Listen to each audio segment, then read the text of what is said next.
It's crazy to think that 2025 is already over, and you might not want to hear this, but 2026 is going to go by just as fast. If you've decided that this is the year to shoot your shot, don't wait to get started. January is going to be gone before you know it. Kick the year off strong and get to work on that business that you thought about launching all of last year. You'll be glad you did 10 months from now. And if you're intimidated by the idea of getting a business off the ground, let Shopify pick you up and help you launch the store you've been dreaming of. Shopify is a bona fide franchise player for any business. They give you everything you need to sell online and in person. Hundreds of sick templates to get your website up and running. AI tools to help with product descriptions, titles, and more. Shopify has marketing covered with their easy-to-use email and social media campaigns. You can sell, handle orders, expand to new markets, and so much more, all via Shopify. Millions of entrepreneurs have taken the Shopify leap, from small businesses and startups to juggernauts like Mattel and Gymshark.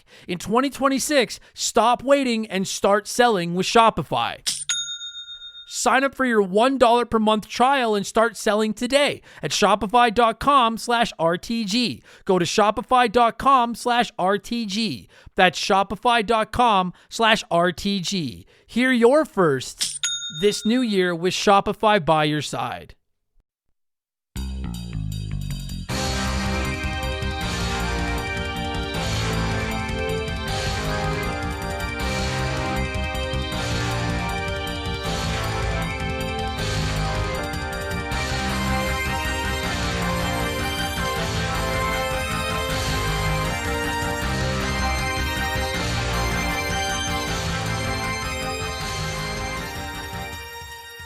What's up, everybody? Welcome back to Remember the Game. It is my retro gaming podcast where every week a buddy of mine and I sit down and geek out about the games we played back in the day. My name is Adam Blank. Thank you so much for listening to the show. And this week it is episode 362. And we are going back to probably my favorite well in the world of retro video games, the Mega Well. And we are talking Mega Man X4. If you've been listening to this podcast for any length of time, you probably know I'm kind of a Mega Man fan. But admittedly, most of my Mega Man experience is with the core series, Mega Man 1 through 11, particularly 1 through 8. That were out and playable back when I was a lad. Mega Man X1 is actually my all-time favorite Mega Man game, but it was also the only one I had really played from the X series until I started this podcast. I know, well, and before you're like, oh, what's wrong with you, piece of shit? They're expensive. And I know there's the collections. I'm lazy. They're expensive and I'm lazy. What do you want? What do you want from me, okay? You maybe haven't heard me talk about it before, but I want to cover as many Mega Man games as I possibly can on this show until the show dies, and or before the show dies, I should say, before and if the show dies.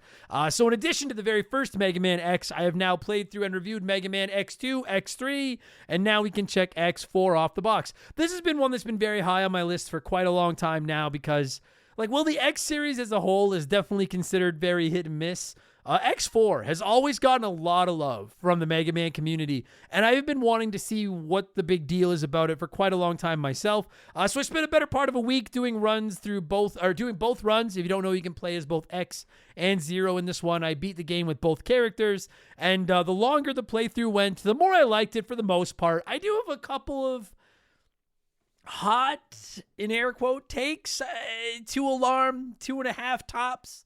Hopefully I don't go to jail. Shout out to anyone who gets that reference. Hot takes about it. But overall, yeah, pretty solid game. I'm a pretty big fan. I know this is a bit of a spoiler for the episode, but did anyone expect me to come in here and just be like, this game sucks ass? It's Mega Man. Of course I'm going to like it. It's one of the good Mega Mans. Of course I'm going to like it. I'm really looking forward to doing the review of this one.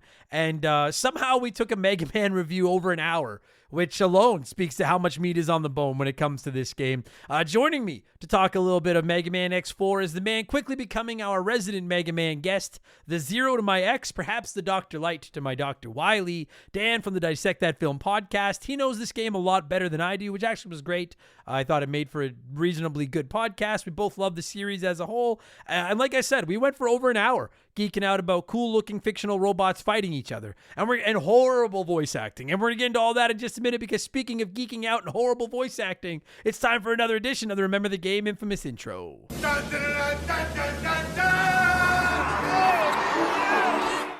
And if this is your first Remember the Game, consider this your warning. Our intros are a little bit long. They're not that long. They're a little long, but they're fun. We talk video games and stuff, and the official doctor of Remember the Game Industries has declared our infamous intros 100% Sigma virus free, so you're good to go. If you do want to skip it, you're like, get to the Mega Man, then just slide your little slider to about the 30-minute mark, and you should be into Mega Man talk, or listen to the whole thing, which is what I recommend, because I put a lot of work into the intro, and it's fun. We talk video games and stuff. Let me get my plugs in. 2 minutes, okay? Let me keep the bills on. It's what I have to do around here. We have a Patreon. It's pretty much the lifeblood of the podcast, and it's not like I'm just asking you to give me your change for free, all right? I'm going to give you more podcasts than you could possibly listen to. Well, that's not true, but I'm going to give you a lot of fucking podcasts. Our subscriptions start for as little as $3 a month. I publish up to 4 additional podcasts every week. Other than the last week of the month, I've started skipping, but then in exchange for that, there's video game streams that the Patreons can watch instead. But I'm taking the last week of every month off now just to get caught up on games for the podcast and stuff like that. But most weeks, I publish 4 additional shows. None of them have ads, and you can start listening, like I said, for as little as $3 a month. You can also write into the podcast, vote on the games we cover, join our I think we're over 1,300 members in our Discord now. You get all that with your subscription as well. You get instant access to hundreds and hundreds, literally, of archive bonus podcasts on your phone right there, right away. And like I said, beginning in January this month, I now do streams Monday through Friday at 11 a.m. for our Patreons, so you can come by and check those out as well. And on top of all those perks, you get a shout out and get to hear me mispronounce your name. Like I'm definitely going to do to at least one of these people. A huge thank you to our newest Patreons.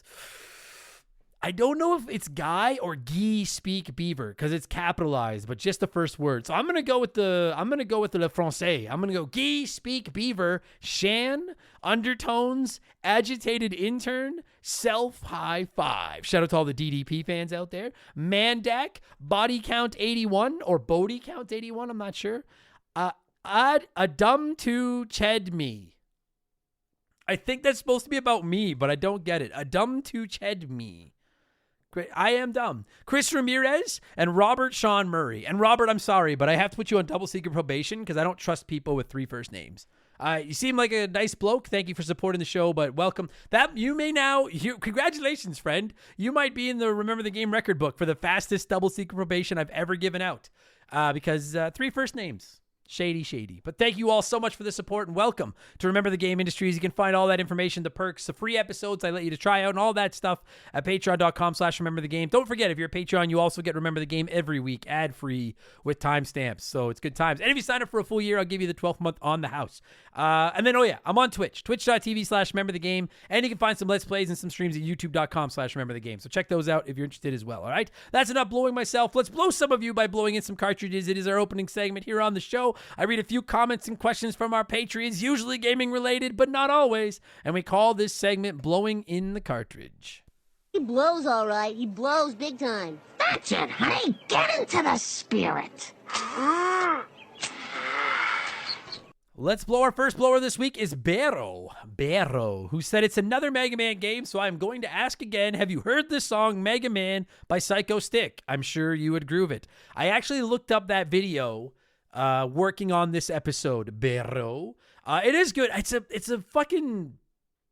like set to the tune of another song, and I can't remember what the other song is. It is driving me crazy. But it's good. It's good. It's not my type of music. It's a little hard for me, but it was very, very good. It's a cool song. The music video that went with it was fucking sick. So if you haven't seen it and you're a Mega Man fan, check out Mega Man by Psycho Stick.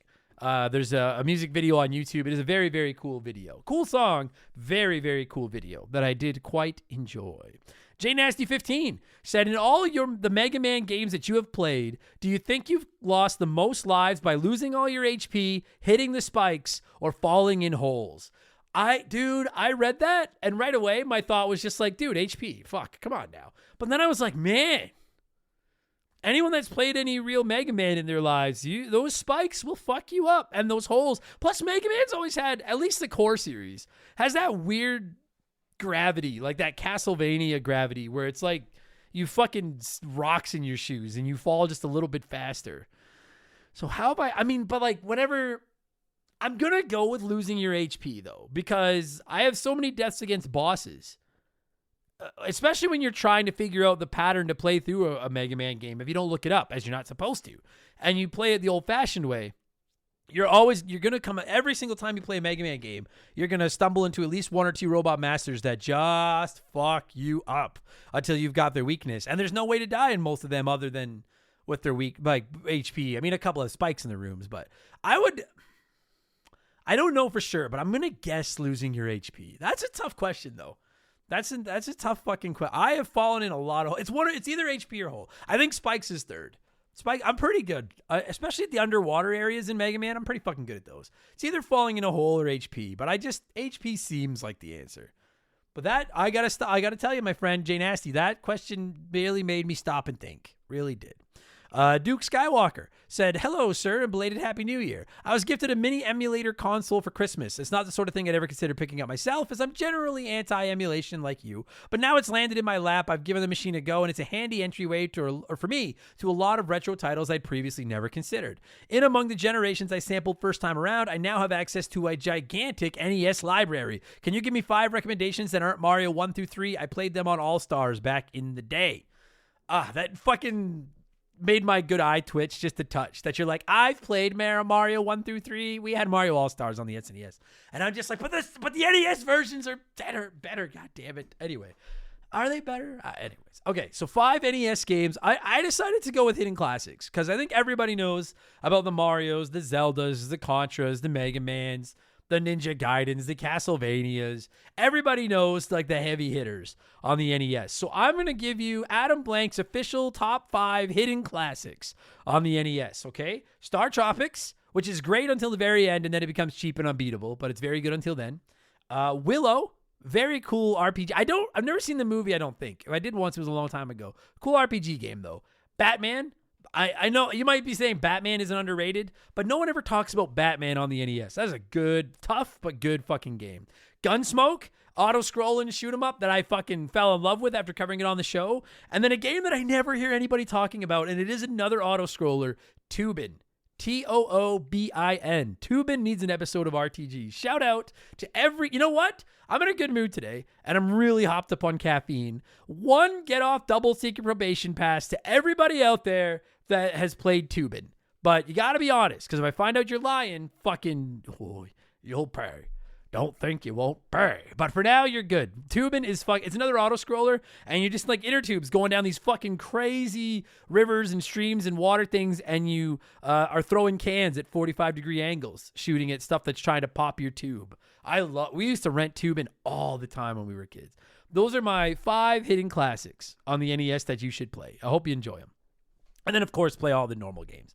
Mikey Haig said, how's it going, buddy? I've been wondering for a while. When you're recording and you make the speech that you're taking a break and a sponsor is going to peddle their wares, do you and your guests just sit in silence for 2 seconds and pretend that an ad plays? Or do you actually sit there and listen to the ad as well? I love the content and hope the year continues strong for you. Thank you, buddy.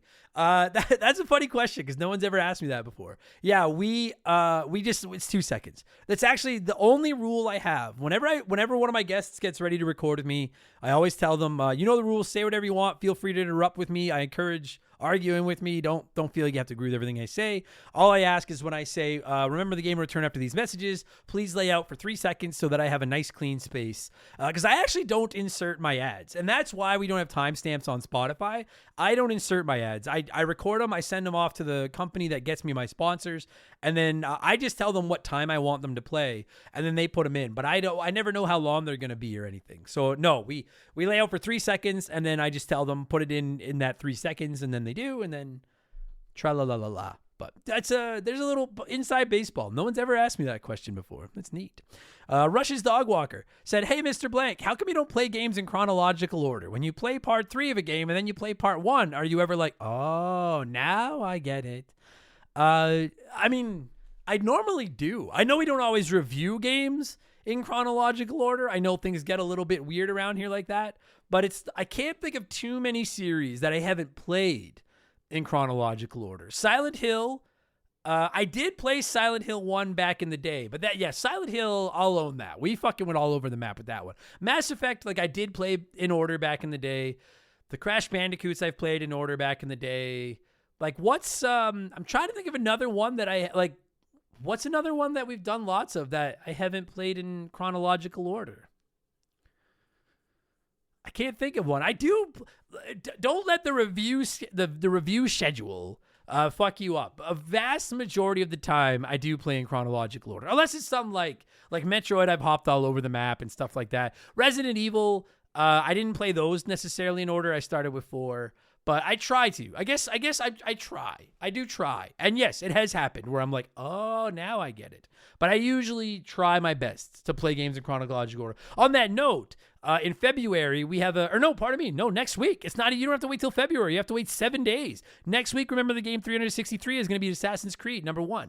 And see, there's an example. Everyone was telling me, dude, just play Assassin's Creed 2. Just play Assassin's Creed 2. It's so much better. But how do I know how much better it is than 1 if I don't play 1 first? And I got to tell you, now that I'm done with Assassin's Creed 1, I don't hate it. So if you're worried, I don't hate it. In fact, well, I'm not going to spoil anything else. I hate parts of it. I don't hate all of it. I hate parts of it.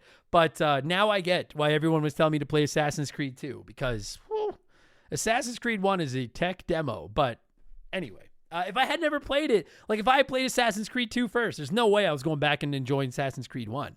So I try my best to go chronological, but I'm a goofy guy. What can I say? Cody Thompson said, I thought I was an avid gamer and played an ungodly amount of games as a kid. It still amazes me that this podcast finds games I've never played before. I hope we continue the PlayStation and on games, though. I love this era of gaming. It's funny you say that, Cody, because when I started Remember the Game back in the day, I remember telling Shaylee, my girlfriend, about it. And I was like, I think I'm going to do a video game podcast. I was like, you know how many video games I've played? I could talk about those forever. And she's like, what are you going to do when you run out of games you played? And I was like, that is never going to happen. I was like, I don't think you understand how many games I've played. And now it's gotten to the point where I'm rushing to beat a game a week. And for the record, we still haven't run out of games that I have played. The problem is I can't think of a game left that I've played so much that I could review it off the top of my head without a refresher playthrough. There's tons of games I want to cover on the podcast, especially from the PS2 era forward. But I only played them like once. I bought them, I played them, and then I got rid of them or whatever the fuck. And I don't remember enough about them to review them without playing them again. So there's lots more that I need to play. But I'm constantly playing games I've never played for the first time now. It's actually my favorite thing about the show is discovering new favorite old games that I missed. But you're right. It's honestly starting to make, sometimes when I tell people what I do for a living and then they look into the show, they're like, man, you've played a lot of games. And I'm like, I'm kind of a loser. That's why my skin is as pasty white as it is. I am kind of a nerd, but what are you going to do? Winchy said, yo, Mr. Blank Man, I hope you're doing rad. I read that. I hear that in the Mo voice. That sounds like, yo, Mr. Blank Man, hope you're doing rad there.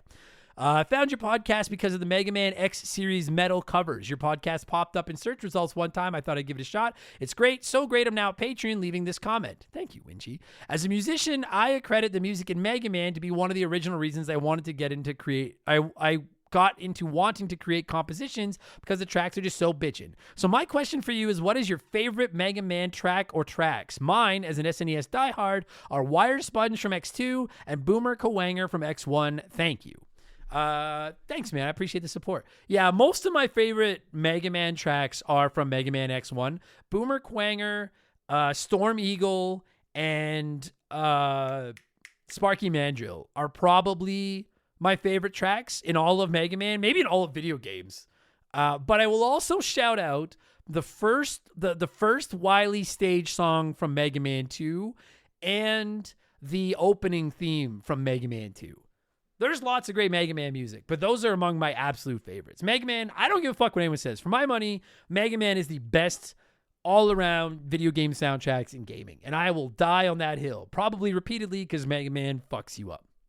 And before we move on, and I quickly wanted to shout out, if you haven't heard them, look up Lame Genie online. They're one of my, not necessarily you, Winchy, but just everybody out there that likes gaming music. Lame Genie is my favorite video game cover band out there, and they have some awesome Mega Man tracks, so look them up.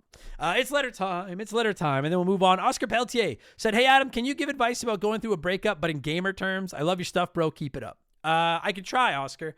I'm not trying to, I'm assuming you're asking this because you just went through a breakup, which if that is the case, sorry pal, but trust me, things are always better on the other side. I haven't been through a breakup in pretty near 20 years, mostly because I bought a house with Shaylee, and she's like, fuck. Neither one of us can afford the house by ourselves, so now we're stuck. There's your play, ladies and gentlemen. Buy a house with the other one. If you're worried that they're going to break up with you, either pull a George Costanza and just avoid them forever, or buy a house with them, and then it's a little bit harder. It's still possible, but it's a little bit harder. So if you need some breakup advice in form of gaming terms, I don't know how old you are, Oscar, but like everybody starts on one particular console, right? Like I grew up on the NES. And I love the NES. And then I went to the Super Nintendo, and I love the Super Nintendo. Then the Nintendo 64 came out. And it's not that I hated the Nintendo 64, but I was like, man, Nintendo, you and I have been together now for the better part of like 13 years, and I just don't know if we're as compatible as we always were. You know, like you're changing. You're getting a little bit more adventurous. And I kind of miss old Nintendo. I kind of miss how we were back in the Super Nintendo days when we would just spend cold winter days sitting in the basement playing Donkey Kong. Now you want me to flick your stick and hold 3 different prongs while I'm doing it, and it's fucking weird, and it just makes me uncomfortable. And now you want to insert vibrating rumble packs into different things, and I don't know if I'm comfortable with all these changes. And I thought I will never fall in love with another video game company or a console like I had Nintendo. But then the PlayStation 1 came along, and I decided to go on a date or two with it. I picked it up. I brought it home. We hung out. We watched we played some demo discs. That's all I had. And we listened to some music on the CD player that was in my PS1. And I realized there's more out there. Not everybody wants to hold 3 different prongs while you flick a little stick and put a vibrator in the back. Some people just, some people just want you to open the top and put something in. So that's so much nicer. So if you're going through a breakup and you're thinking, I'll never find another console like them again, I promise you, Oscar, there are a million consoles in the sea, all right? You'll find one out there. Just don't go out with any Sega Saturns because you'll catch something. I hope that I have been some assistance to you, my friend. We got to keep the ball rolling, everybody. So let's switch things up and get to our Smash Hit segment, the official game show of Remember the Game Industries. It's Play 1, Remake 1, Erase 1.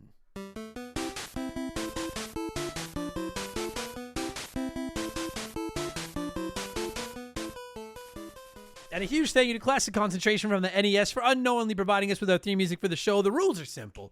Every week, I give our patrons 3 retro video games. They can play one as it was released, remake one as a modern game. The third is erased from time forever. As always, there are no wrong answers, but there is a right one. We'll get to that in just a minute. This week, we're talking Mega Man X4, so I went with 3 more kind of, I don't want to say lesser known Mega Mans, but non-core Mega Man games. We've got, I guess, Mega Man and Bases. We got Mega Man and Base, we got Mega Man Zero, and we got Mega Man ZX.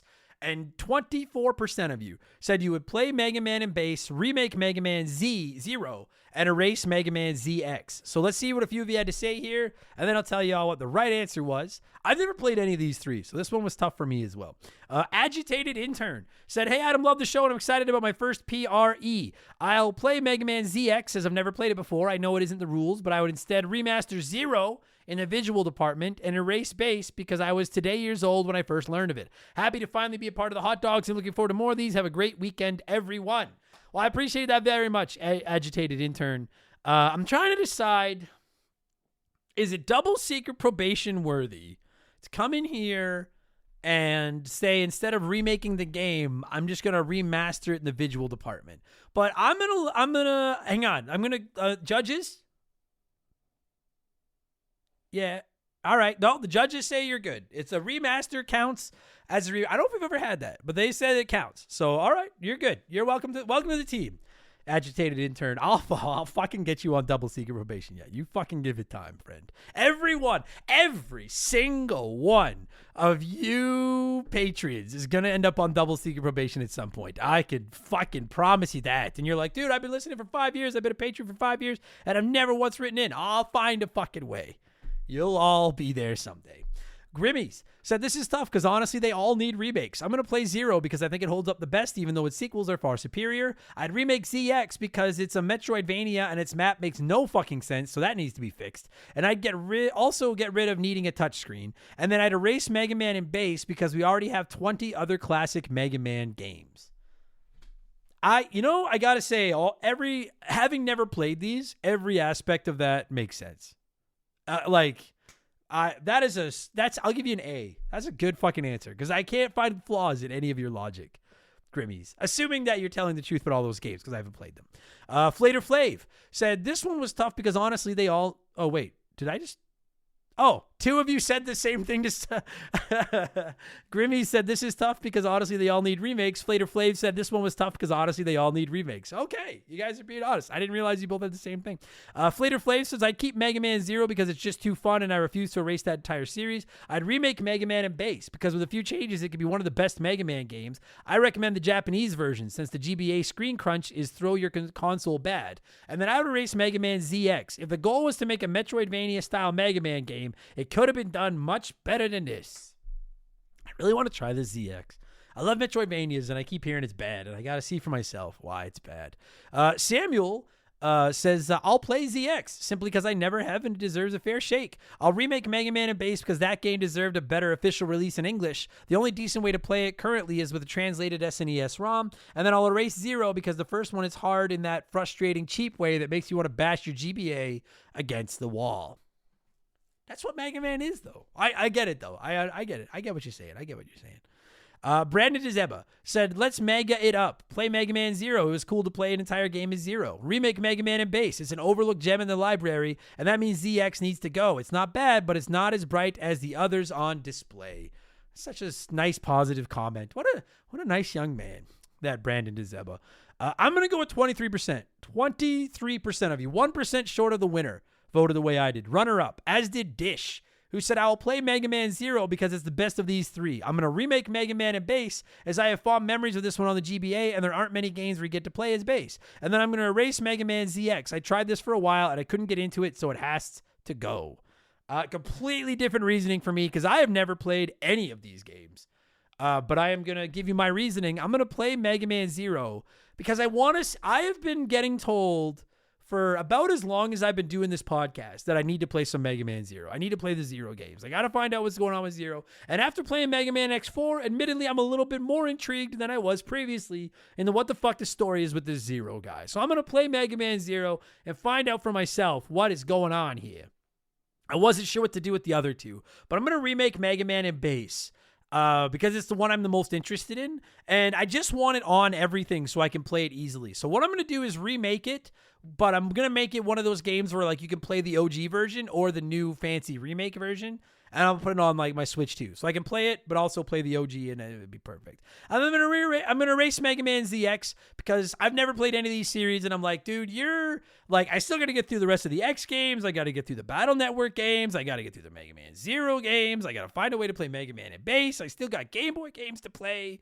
ZX is so far down the list of, it's like there's Mega Man Star Force. That collection's coming out soon. I don't even know what the fuck that is. There's so much Mega Man that I'm like, I feel like Thanos speaking to Scarlet Witch. I'm like, I don't even know who you are.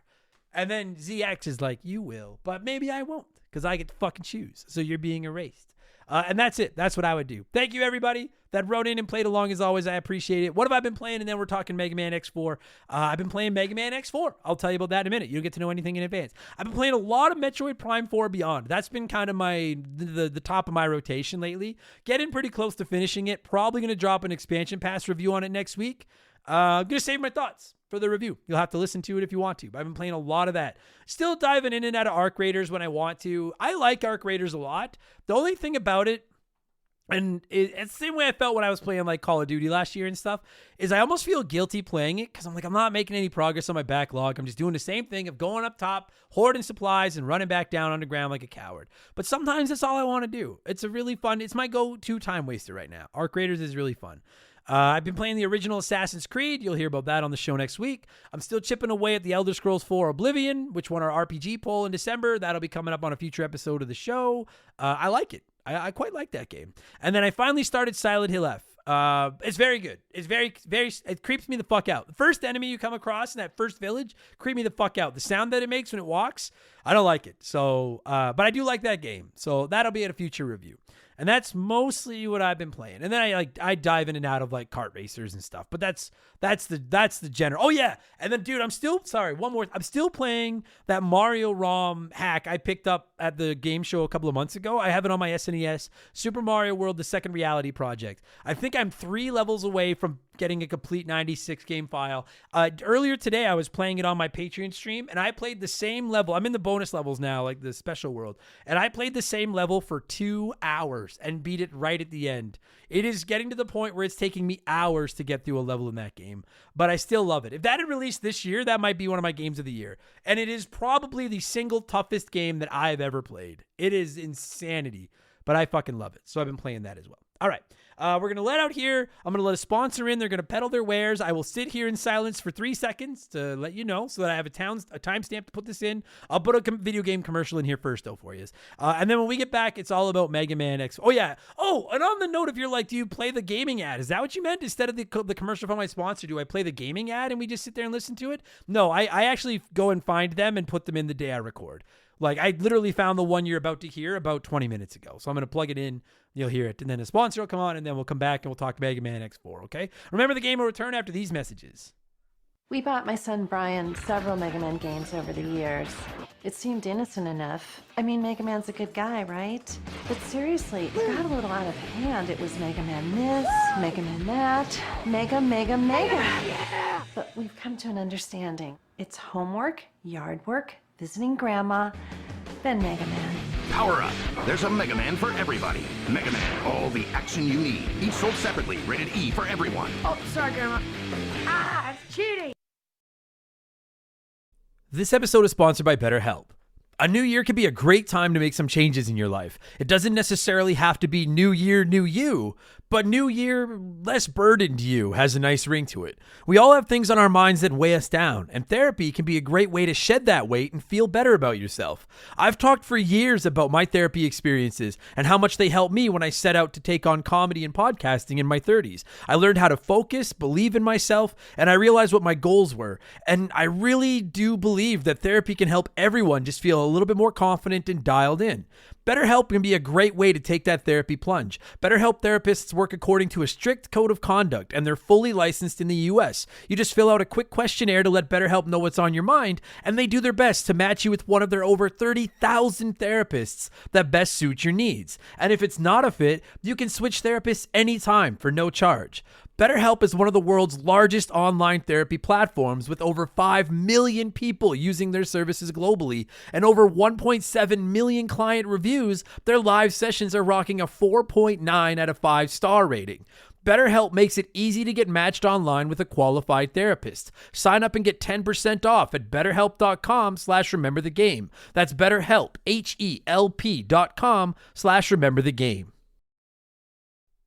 We now return to Remember the Game. Oh, and if somebody asks me why so many of the video game ads cut out so like abruptly right at the end, that's just the way I find them on YouTube. I do my best, right? Like, I don't have a fucking VHS collection full of these old video game ads here. These are straight up 100% without any credit given, ripped off YouTube. So I do my best. I'm trying here. What do you want from me? Let's talk Mega Man X4. That's why you geeks are here, right? As always, I like to let you nerds sound off on the game we're covering before my guest and I hog the microphone. And as I'm sure you can imagine, as there always is, no shortage of comments on this one. So let's see what some of you had to say. Supersonic96 said, "Oh man, what a happy day to be alive. You never forget your first, and this was my first Mega Man game. I didn't know much about the series back then. I just remembered Magma, Dragoon, and Slash Beast fed me my lunch over and over. I was very bad, but eventually I got better, learned all the bosses had weaknesses from previous bosses, but I'll be remiss if I forget to mention those cheesy and horribly dubbed cutscenes. I love them this very day for how off the dub is. What am I fighting for? Good times. Also, in my opinion, this version of X's Ultimate Armor looks the best out of the whole X series. I also thought Zero was a girl the whole time until he spoke in the cutscenes. Those green orbs on his chest and that long blonde hair from his helmet had me confused as a kid. Supersonic, don't worry about it. There's a point in every young person's life where they're a little bit confused. That just happens, and then you grow through it, and then you're fine. And I also agree. You're going to hear, we'll talk about the cutscenes and the cheese. And I do agree. X's armor in this one looks fucking choice. Agreed all around. Greg Roop said, "I remember getting this out of the discount bin at Blockbuster, which is crazy to think about. Playing as Zero was so freaking awesome. Having the two distinct characters gave the game way more replay value. I didn't realize that X was a different series than the NES game, so I had no idea what the hell was happening with the story, but the gameplay was a blast." Dude, if it makes you feel better, I do know that, and I have played them all, and I still don't entirely know what's going on with the story, Greg, if that does help. So there you go. Also, it's funny you mentioned getting out of a discount bin. Who among us Who among us, fellow retro gamers, wouldn't give anything to go back for like 20 minutes and be able to rummage through some of those old discount bins? Like when Blockbuster would get in like the Nintendo 64 and PS1 and they were blowing out their Super Nintendo games. Oh my God.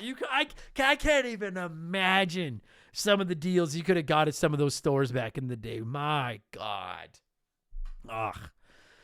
Fucking Mega Man X. I mean, I hate Mega Man X3. I don't like that game very much, but it's like fucking $1,000 now or something. It's like $300 for a copy or whatever the fuck. It's both. It's whatever it is. It's that much more than I'm willing to pay for a copy of that fucking game. But in a discount bin, I would have bought it just to flip it to buy a copy of X2.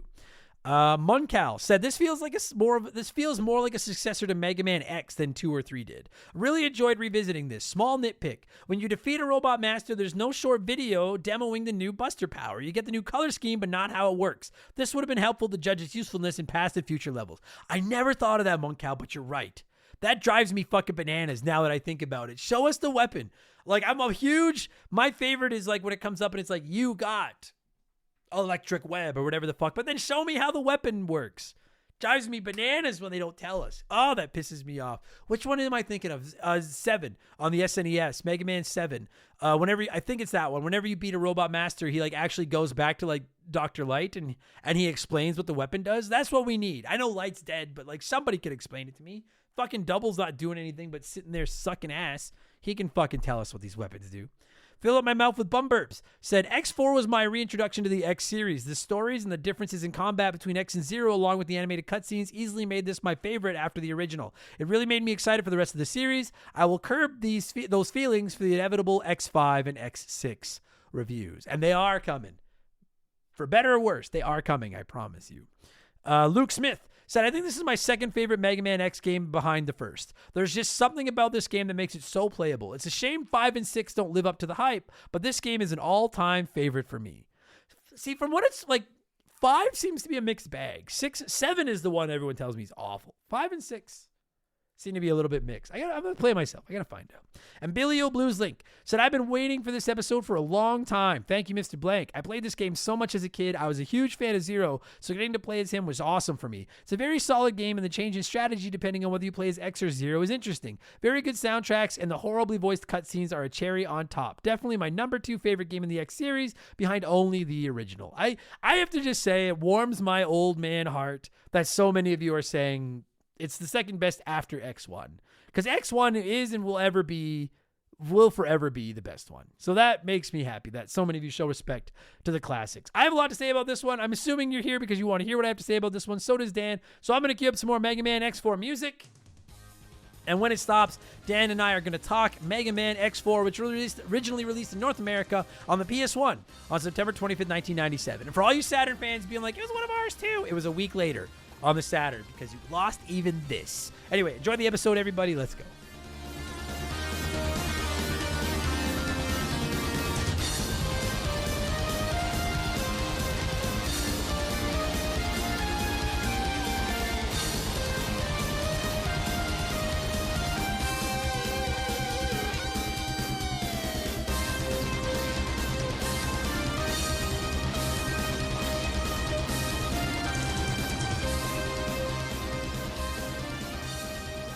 All right, joining me via the blank phone on a sexy Sunday morning. That's not sexy. It's cold and miserable here, but it's Sunday morning nonetheless. To talk Mega Man X4 is the guy who's kind of become the go-to Mega Man guest for me, which I appreciate because I like people that like Mega Man as much as I do. And that is my boy Dan from Dissect That Film podcast. Dan, how's it going, buddy? Happy Sunday.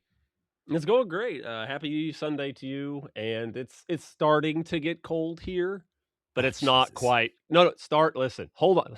Fuck. I'll just do myself at the start of this. Fuck it anyway. So, dude, I'm just jealous. No, I know. I wish you were here. You could hang out. It'd be great. We were like 60 degrees on Christmas, which is, I don't know, 20, 50. I don't know. Well, I don't know what that is in Celsius. I don't know what it is either. Yeah, it's warm. But anyway, I do have, before we start, I have a question for you. Mm-hmm. And this is for you and your audience.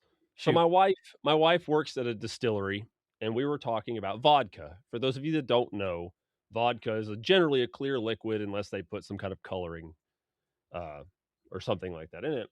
And we were just sitting here talking about drinks and alcohol in general. And I just had like this epiphany moment. I just had this like thought hit me in the head, and I was wondering, why do we call pre-ejaculate pre-cum and not premen? I don't know. Maybe premen. Premen sounds too pretentious. Maybe I was. It sounds too intellectual. I don't want to get intellectual in there. Like Okay, my well, brain maybe is. I'm at 10%. I just want to use the easiest words I know. Maybe they thought like, well, more than, it's not just the male gender that comes out of this, so we can't call it premen. It could be misconceived. So Yeah, I don't know. that's true. Anyway, that's All my right. loaded question. There's a good start to the Mega Man X4 episode. That's Absolutely. perfect. Who have no premen because they're robots. In theory. In theory. They could, maybe. I don't know. They keep coming, so maybe. I know I do. This one, you and I were talking about this before we just started recording, and I want to make sure I make this abundantly clear to everybody out there, because I know how popular this game is, and I want to make this I like this game. I like this game a lot. Probably my number 2 X game after Mega Man X now, because we played through the first 4. Probably my number 2. I like. It's very rare that I come into a Mega Man episode with anything other than like, I love Mega Man and I love what he does and I love these games. I have some polarizing takes on this one. Okay. Let's start with, but let's. You're the guest. You, when I asked you to cover this one, you fucking lit up like a tree, a Christmas or a sun sphere, as they were. Is this? You said, is this your favorite Mega Man game? Is this the one? Am I right? No. Or is that X2? This is always X2. Always. Yeah, X2. but is it X2 and then this one? No. Oh, but okay. this would be third for me. This would be third Okay. for me. The reason is I was really interested in covering this one because I've always liked this game, and this is like the Mega Man 8 to the X franchise, except it wasn't as controversial, I feel, to most people. Right. Because you know how Mega Man 8 is. And if you don't know, you just play it and you'll understand. It's funny you say that, because I also like, it's obviously got some Mega Man 8 DNA in it, right? Like, it's a Mega Man game. It's on PS1. The graphics are kind of like Mega Man 8's. There's obviously the voice acting, which we'll get to, and the hilarious cutscenes and all that stuff. I felt that as well. I was like, it's got a little bit of Mega Man 8 DNA in it, 100%. But I was like, Mega Man 8, as I've said many times, is my least favorite of the 11 base Mega Man games.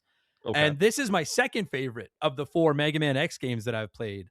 And so I was like,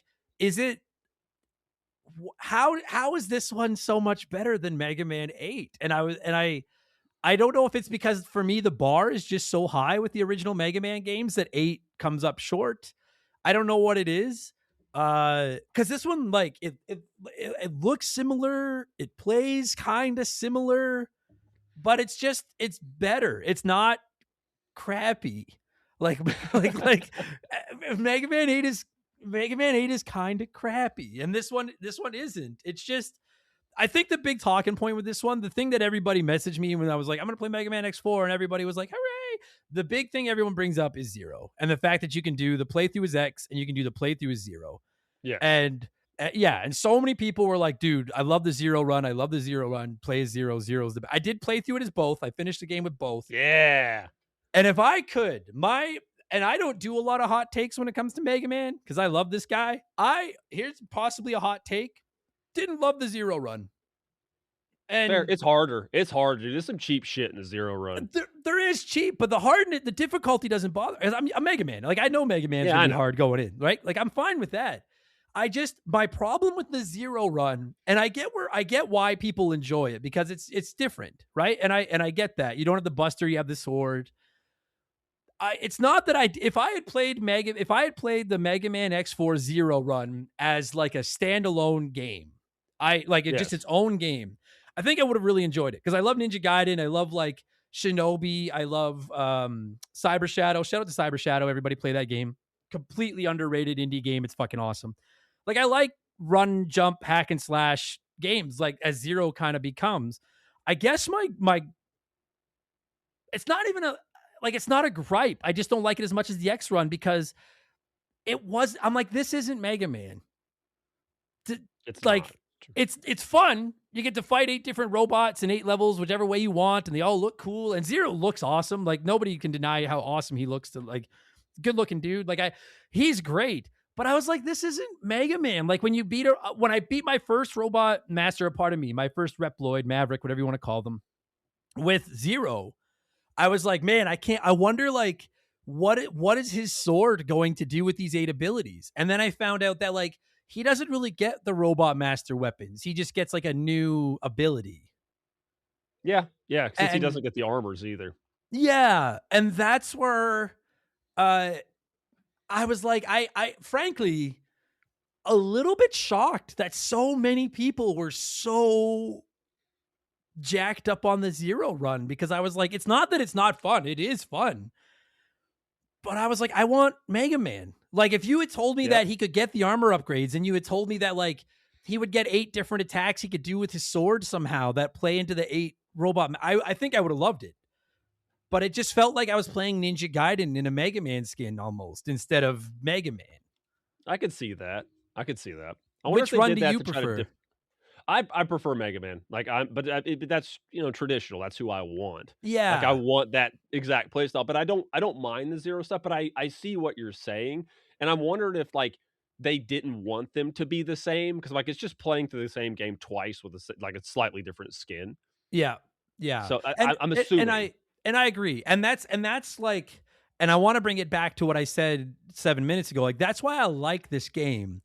Or like I do really like this game, and I'm not dunking on the Zero run. I was shocked that so many people like it more than the X run, when I greatly preferred the X run. It had nothing to do with difficulty, although I do agree the Zero run I found much harder. But Yes. particularly the final boss, I found much harder with Zero. But it's not the difficulty that bothers me at all. I just prefer traditional Mega Man. That said, you're right. If he had played like Mega Man, and I don't know how you would tie those 8 weapons into his sword. Like usually one of Mega Man's 8 robot master weapons is a sword or some kind, or like a Yeah. claw, Yeah. or so it's like if Zero already has that, what are you going to do with that sword to change it 8 times? Like That's a good question. I don't know. They like Go they ahead. do they I think they tackle that question in the Zero series pretty decent. Mhm. But, like, it's never a one-to-one. Like, it's not Mega Man, because he's not. He's a different I mean, He's a different, different yeah, yeah, exactly. Reploid. He's And done differently.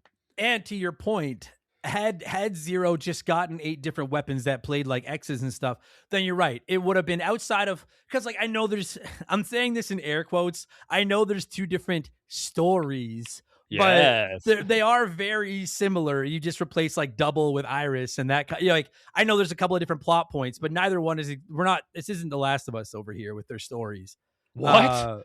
Like that's so like I get that, but you're right. If it was just the same playthrough twice, then I think the whole like then it's like, well, what's the point? Like Mega Man 9 I think does a great job with Mega Man and Proto Man, and how Proto Man has a shield and takes more damage, and that, like, sure, but it doesn't feel half as different as the Mega Man. It's like Mega Man is Zero, outside of the fact that you're fighting the same 8 bosses in the same 8 levels. It feels like 2 different games.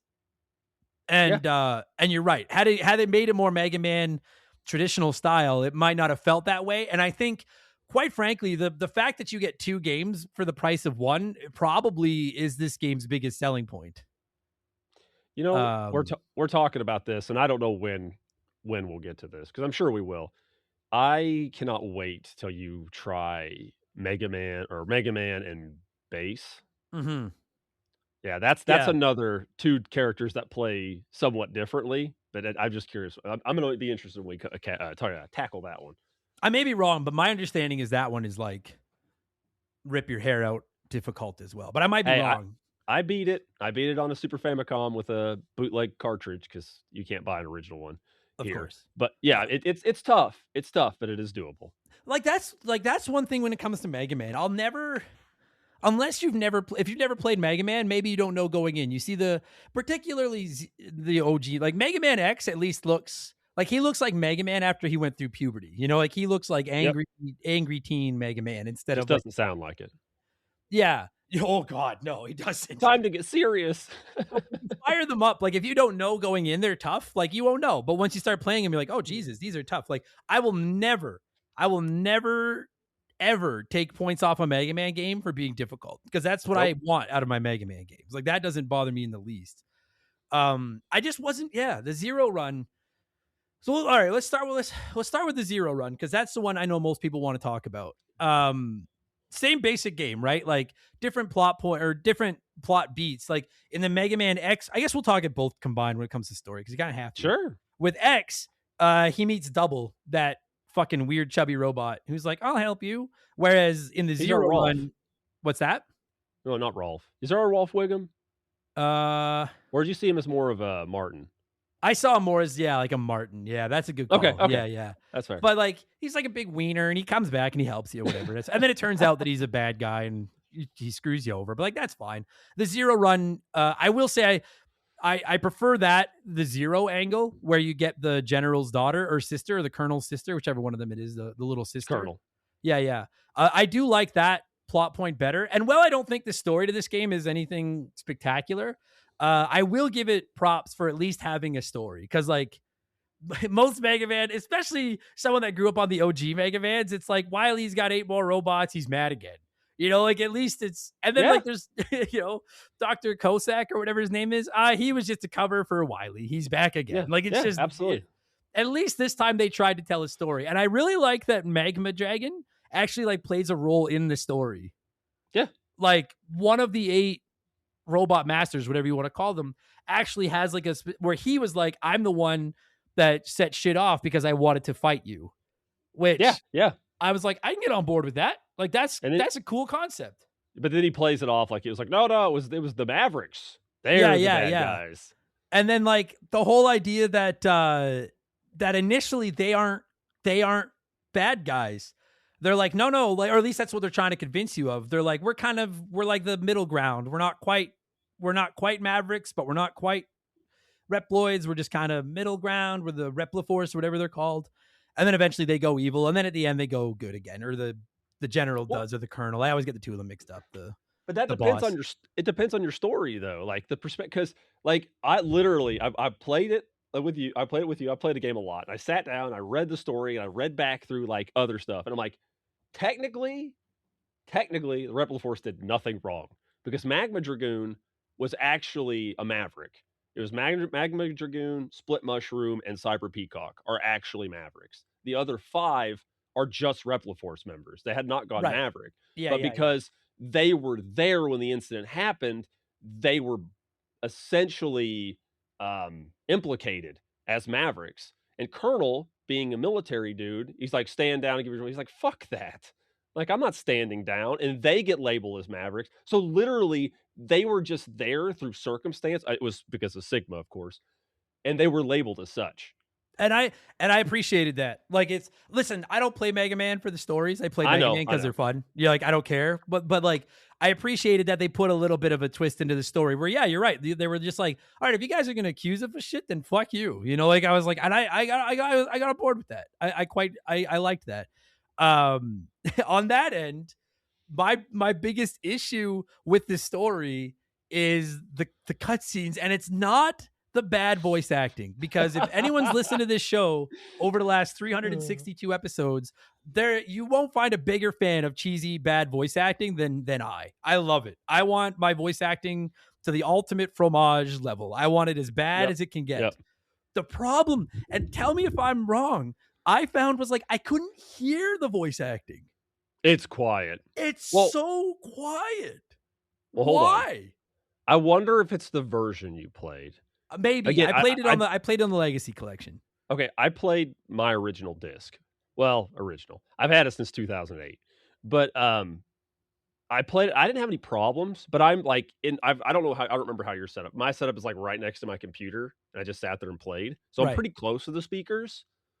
So like I was playing it mostly on like my TV, and it's not that I couldn't hear it, but like there are times where it gets so, and I found, and again, because you called it like Mega Man 8 was the same way. Really bad voice acting, which I love, but really quiet. Like the music and all the sound effects of the cutscenes are like, it feels like their audio is at like twice the level of the voices. I wonder if that's a compression thing. I don't know. Like when they put it on the disc or something. And before anybody writes in, I also understand the hypocrisy of me pointing out somebody else's subpar audio. So don't bother pointing that out. I'm aware that my audio is also not good. But I was just It's the like, same on why? our show. I get it. I genuinely assumed the reason the voice acting was so quiet was because they were ashamed of how bad it was. They were like, we don't want you to be able to hear just how bad it is. Oh, so Maybe. let's talk about this, because my brother and I were talking about this, and my brother is an infinite tome of knowledge, and I love him, and he just knows all the things. So we were talking about this, and we were talking about the dub, the English actors they had. Well, Capcom Japan, from what he was telling me, handled the dub for this, the recording. Okay. So Japan got English-speaking individuals or English people in Japan to record these lines. And apparently the lady who did Mega Man, they recorded 8 and X4 apparently at the same time. I would believe that. And she had no idea they were doing 2 separate games. They literally Awesome. they're like, read these. And that was it. It's really bad. And again, I'm taking precisely 0 points off for the bad voice. It might actually get a bonus point at the end for the bad voice acting, because I'm like, to me, voice acting is like sports jerseys. You either need to be awesome or just horrendous. There's no the middle ground is where it sucks. But like I love Resident Evil 1, which up until I played Mega Man X4 might have been the worst voice acting I ever saw or heard. But then I played Mega Man X4 and I was like, this might take the cake as the worst voice acting that I've ever heard. But it's fantastic. Unironically, I have said lines from this game since I played it when it first came out. Like, I will go around, and when I play a game and I'm running around with a sword, I will occasionally, in my mind or verbally, go, hoo-ha-hoo, like just like randomly, or get ready, or it's not over yet, or my favorite Sigma line, are you ready for round 2? That's like, the best one, yeah. I love it. Are you ready for your final journey? You know what I enjoyed with Are You Ready for Round 2? What I love about that is like every gamer in the history of gaming knows that most final bosses have like at least 2 forms, if not 3 or 4.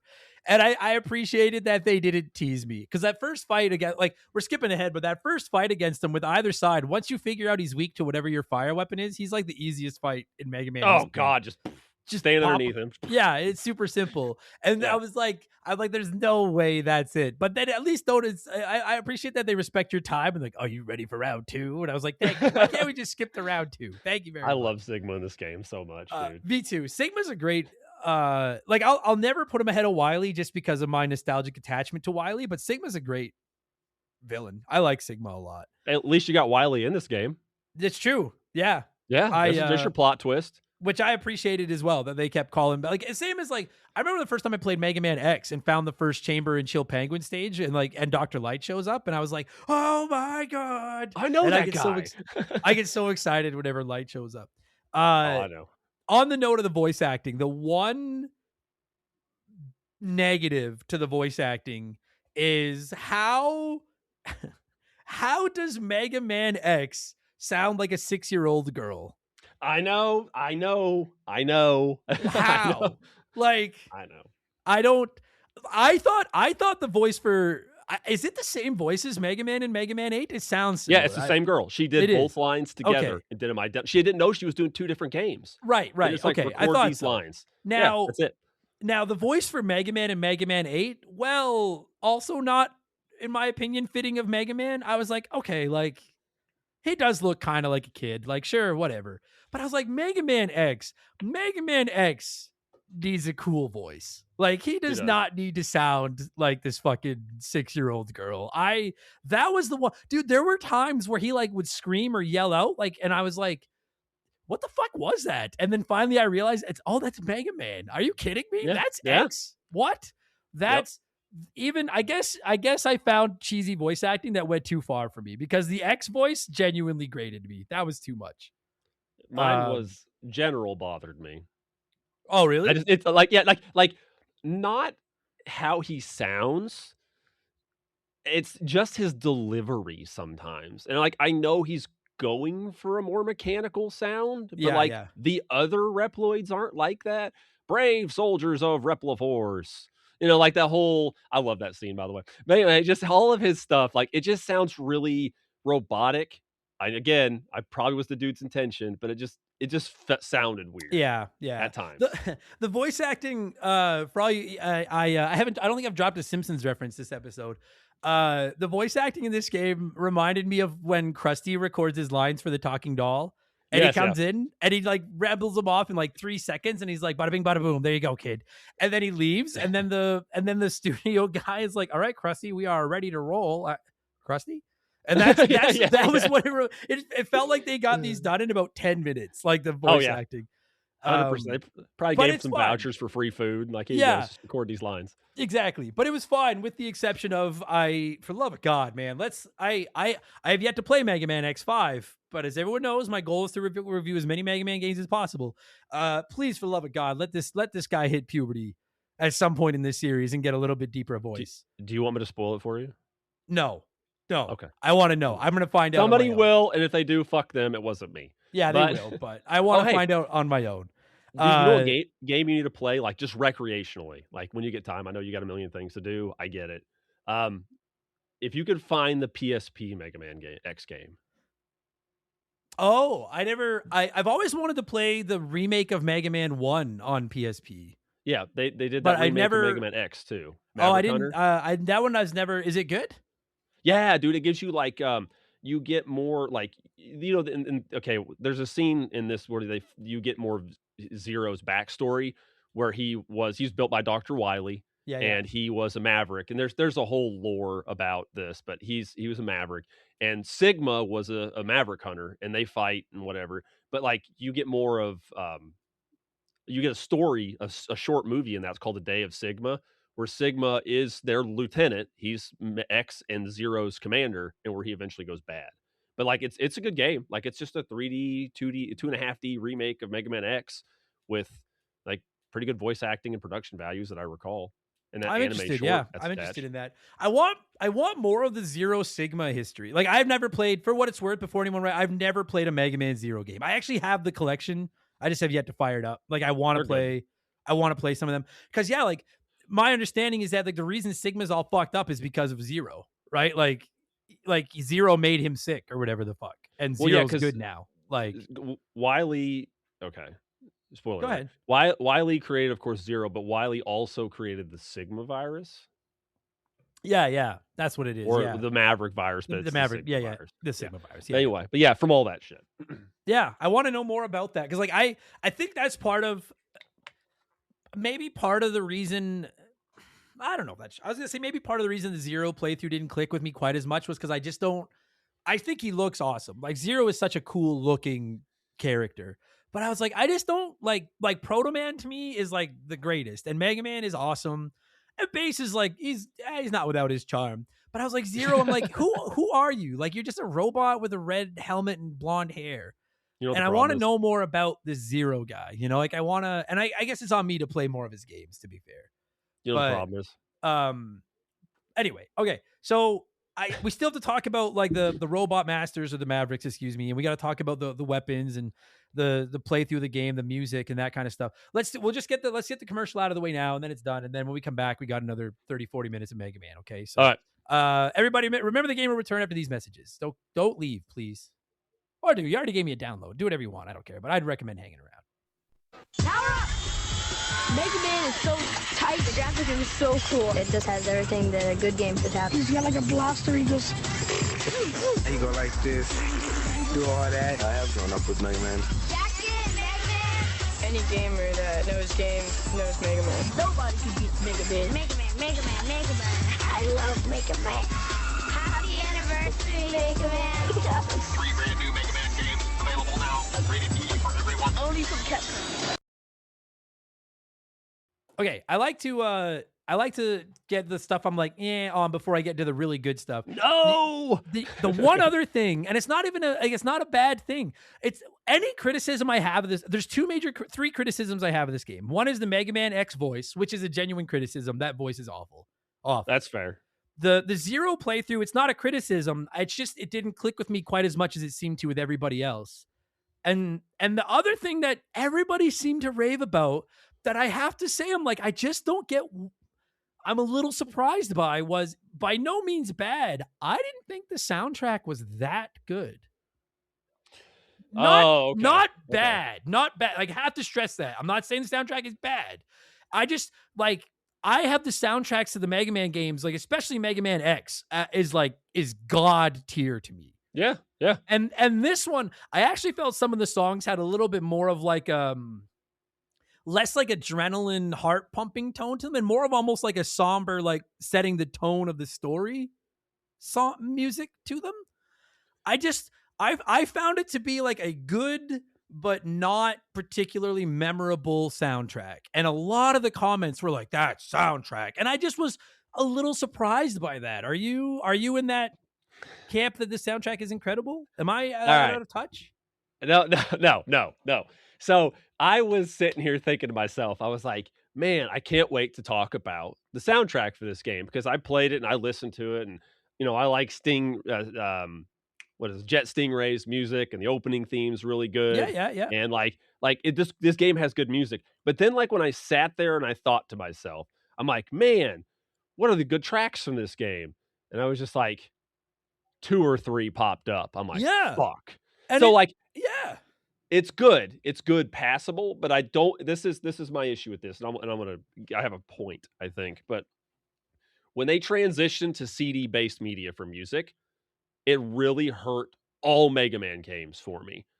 The problem is Rockman, of course, is his Japanese name, and it was always music inspired, and they're always high beat, high adrenaline, chiptune music, even into the X franchise.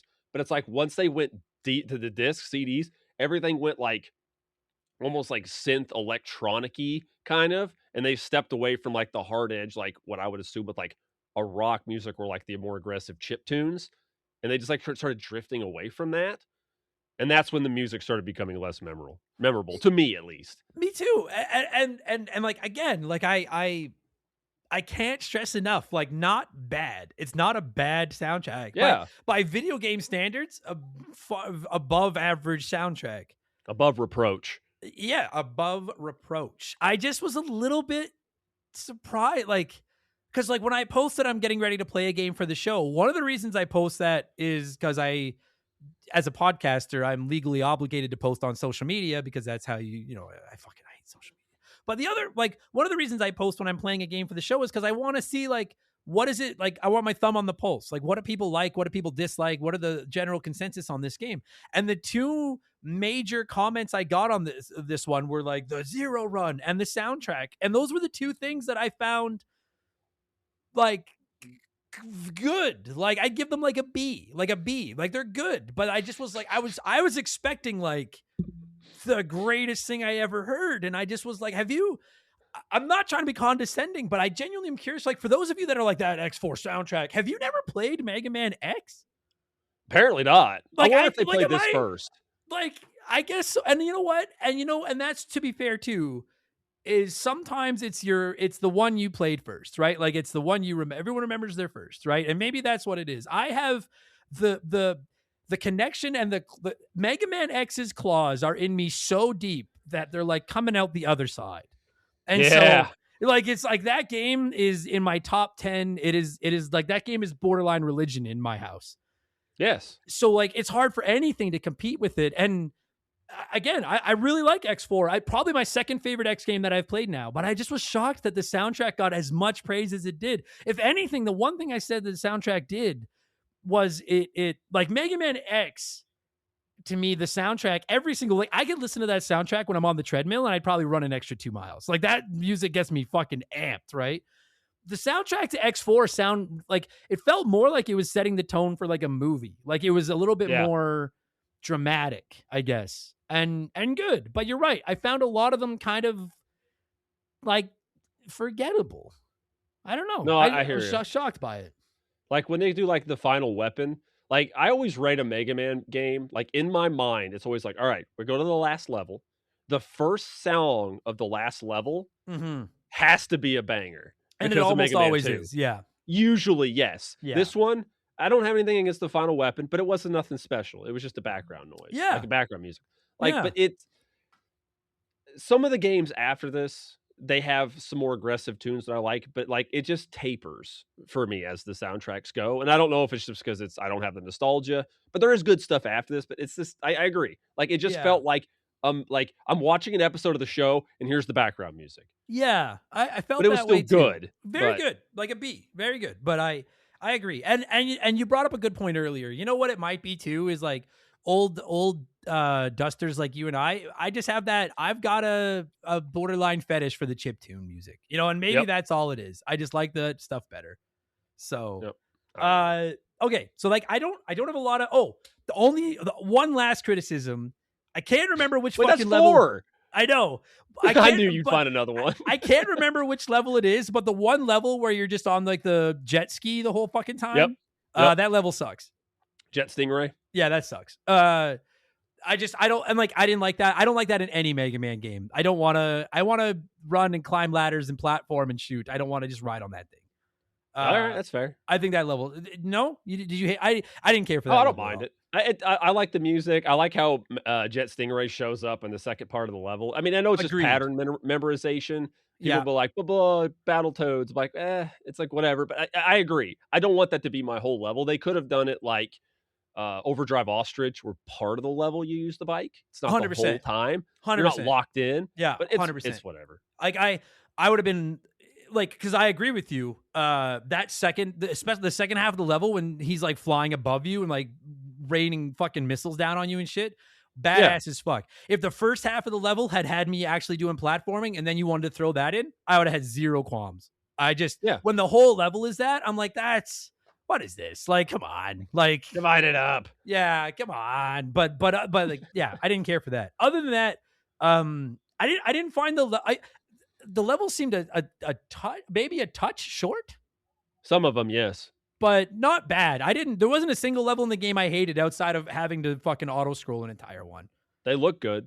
They look gorgeous, dude. We should get there. The graphics, as I would expect, considering that compared to 1, 2, and 3, this one's on PlayStation and Sega Saturn, but it's on PlayStation. Whoa. What the fuck's that? I've never heard of that before. Sega Saturn. I don't want to get into the Saturn fans because they'll fucking come out of the woodworks. I don't know what you're talking about. I feel like the Sega Saturn fans, like when all the lights go off at night, they kind of come out and they're just like, and you turn the lights on and they all go away again. You open a room, you go to a place, there's this door, it says Sega Saturn Fan Club, and you open it and it's just dark and all you see are these little eyes light up. That's it. Yeah.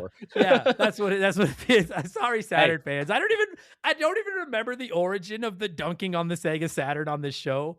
I feel the need to throw the disclaimer once in a while. I am completely and utterly indifferent to I've never physically played a Sega Saturn. I don't care. I'm completely indifferent. It's just become fun to dunk on you. No, of course. I get it. I'm a Saturn fan. I fucking love the Sega Saturn. And I'm good with it. I dig it. I like dunking on yous. But getting back to the graphics, as I expected, I agree. It is. And you know what, dude? Like, I know a lot of people don't like Mega Man 7 on the SNES. And that's good. I love that game. I will say the sprites are a little big. Like they do take up too much screen. It's a little bit frustrating. Mega Man 8, the only thing I really like about Mega Man 8 is the graphics because I think it looks good. And this one, I was very hesitant to move away from X1, 2, and 3's 16-bit SNES perfect art style. But this is a gorgeous looking game. And I think dude. Oh my God. And they did a great job, in my opinion, of figuring out the sizing of the characters. Like they're bigger than the 3 Super Nintendo ones, but I didn't feel they were they took away too much of the screen. I think it balanced, and like I think we talked about because I feel like the resolution's higher. Like the sprite's a good size, but there's like the screen just feels bigger. Like there's more. Yeah. Is that just me? Maybe it's just me. I don't know. No, I felt that way as well. Yeah. It and like the backgrounds are gorgeous. The levels themselves are gorgeous. The enemies, like, they're tried and true enemies, but they all looked good. And in particular, as you would expect them to be the two best looking characters in the game, X and Zero look fucking sharp. Oh yeah. Especially Zero. I will give Zero that. Like I keep saying, like, fucking good looking robot, man. Zero looks dope. Like the hair behind him and the sword and everything. He's a fucking cool looking character. So He needs shades. That's what he needs. That's why you don't like him. If he had sunglasses, Maybe, boom, yeah. there. Like Poochie. Cut the hippie like, hair. Needs just a little bit sunglasses. more attitude, and they color in the shades. You're like, there it is. That's what it. Maybe Poochie, that's what yeah. it is. But no, they were both. They look crisp. The levels look crisp. And I know this is a minor thing, but I'm very particular about my Mega Man level select screens. I know how Okay. I want them to look, and I actually really like the level select screen in this game. I do too. Right? Oh, and that's then good. It's nice. It's clean. It's nice and clean. Thank the fucking gaming gods. It doesn't do that stupid thing some Mega Man games do where it gives you 4 at a time and then 4 more. I hate that. Oh, Give me all 8 of them at once. God damn it. and I like how And, like they're all explained to you. Like when they pop up, they're like, "This is pew pew pew." Like when you first get the level select, like it's like as the levels come up, it tells you about them. I loved Like that. that's so Yeah. cool. Like it I guess if you were like a speedrunner or something, it probably would. I assume speedrunners just accept non-skippable stuff as like, well, that's just, Yeah. it's not hurting my speed run. It's part of every game. But Yep. even myself, I'm like, okay. Like the only thing I would change about that is I'd like to be able to read that optionally instead of it having to sit through all 8. But I do That's agree. fair. It's pretty rad. It loads up each of the 8 Mavericks and it tells you like where they are, why they're there. And then the same thing, like when you pick one, and I love how horribly cheesy some of the write-ups are. But when you pick the one you're gonna fight, it tells you like what's their story, like why are they there, what are they doing. I will say, like the boss select, like when you pick the boss and that little tune it plays is really good. Like Yeah, I it is. really like that. Yeah, it is. And on the note of the 8 bosses, I don't think there's one in this game that I don't like. I think my least favorite, just from a design standpoint, I think my least favorite is probably Web Spider. Okay. But there's not one of them I don't like. Like I think they're all cool looking. Is there one you that's don't fair. like? Not really. I mean, they're varied. I like that they're like dramatically, like for the within the confines of it, they just feel different. Like they look different. Yeah. So yeah, they're all like I like them. Like I have. Good. No, I was gonna ask you, do you have a favorite or top 3 your favorite? For sure, Magma Dragoon. Yeah, Magma Dragoon. I love the Street Fighter reference. Yeah. Like I can't not fucking Coomer. And Yeah. then I don't know. I'd think about it. I really had to think about it. I don't know. That's a great question. Slash Beast. I like Slash Beast. His sprite's really good. I like his Slash Beast is cool, yeah. I mean, I agree with you. Like I saw a lot of comments about that too. Magma Dragoon feels like one of those like Snake Man. Like just one of those robot masters that like everybody, and I'm gonna keep calling robot. I know they're mad. You don't have to write it. I know. Yeah, they're we mad, got I know. it. But like he feels like just one of those like designs where you're just like, who doesn't think this looks cool? Like who? Dope. It's dude. a goddamn half man, half dragon, part dragoon that swims in lava and shit. Like, how do you not like this fucking The guy? Street Fighter moves. Yeah. He literally Hadoukens. Like he's fucking And awesome. Shoryukens. Yeah, he yeah. has the beads on him like Akuma and shit. Yeah, he's awesome. He's dope. And then I gotta say, I thought Cyber Peacock was a pretty cool design. Yeah, he's actually when you run him without his weakness, he can be a little annoying sometimes. Dude, we're gonna get to the difficulty in a second. He fucked me up until I found his a weakness. few times. Yeah, Because he does that goddamn thing where he makes his cyber feathers pop out, and he fills like half the screen. Yep. And then you just gotta like time them just right till they explode. Right, like So yeah, he fucked me up. And then I gotta say, I love Split Mushroom because when that little bitch. Because when you start, I never look up weakness orders ever. Like to me, like the sheerest joy of a Mega Man game is cracking the code and realizing you've got somebody's weakness, and you're like, let's go. And I have precisely zero qualms with, especially like Mega Man games. For those of you that have like never played one, I always get messages like, hey, I've never played a Mega Man game, or I tried one, they're really hard. I think most Mega Man diehards would agree with me. Mega Man's actually start harder and then they get hard again toward the end when you go to like the Wily's castle or whatever the fuck. But when you're fighting the 8 levels and the 8 bosses, that gets easier as you go because there's a better and better chance you're going to have their weakness. And you've usually got some E-tanks at this point and stuff like that. It's almost the opposite of like, when you play like a Mario game or a platformer and it starts out easy and it gets harder as it goes. This one, when you go into a Mega Man game brand new and you have no idea who to fight first, there's a very good chance you're going to walk into 4 or 5 levels where you just get fucked up until you finally find one you can beat with just your buster. Yeah, And that's what we used to do back in the day. yeah, and I think that's that's my favorite thing about a Mega Man game is I get so excited every time I get to a Robot Master with a new weapon. I'm like, oh, maybe this is the one. And then when you realize you've got their weakness, it's like I almost turn into like a power mad psycho where I'm just like, I'm gonna fuck you up, and it feels so good. It does, and it's literally a snowball effect. It is Like, because in my favorite thing is, and there's a few bosses you could do in this game, is finding the stun lock, where like you can just hit them and they can't do shit to you. Yes. And it's funny how like a brutal enemy can turn into just a complete bitch once you've got their weakness. And going back to Split Mushroom, every time you fire up a new Mega Man game, like you're trying to decide, like, I don't know about you, but when I'm trying to pick who to start with in a brand new Mega Man game, I look at the 8 and I'm just like, who looks the weakest? And let's be honest, when you're looking at the 8 Robot Masters from this game, Split Mushroom is a short walking mushroom. He looks the weakest of the 8. He's the victim. But then I picked him and I got to him and I was like, well, he kicked my ass. He kicked my ass good. But then once you had his weakness, then you're right. It was stun lock. Like you just wait for him to run at you, hit him, or if he's on the wall, hit him, and then you beat him easy. It's piece of cake. So fucking easy. Mine is of course I've known the game forever. I always start with Web Spider. That's where I started as well. Like that wasn't the first one I picked, but that was the first guy I beat. Yeah. Was Web Spider. And I think maybe that's why he became my least favorite of the bunch. It's just like Mega Man X, Chill Penguin's my least favorite of the 8. I'm just like, you're just too easy. Yeah, you just beat him with lemons. Yeah, like you're just very, very simple to beat. So that was where I ended up. That was the first one I beat was Web Spider. But Split Mushroom, Cyber Peacock, obviously Dragoon. I also think Jet Stingray looked pretty rad as well. Yeah, Jet Stingray is cool. I mean, I generally like all. I like Frost Walrus. His sprite looks cool. He's fucking huge. He's not a bitch, but he looks cool. That's one thing I've loved about the X games ever since the first one with oh my god, how am I blanking? The big fire breathing. Yeah, Flame Mammoth. Thank you. I was like, it was right down the tip of my tongue. I was like, call yourself a fan. I know, dude. I hate when that shit happens. Like it's there. It's right there. I gotta get off weed. But I love it when like one of the enemies is like 10 times your size. It just adds good. Like Spark Mandrill is the same way. Like, or not Spark Mandrill, excuse me. It is Spark Mandrill. Yeah.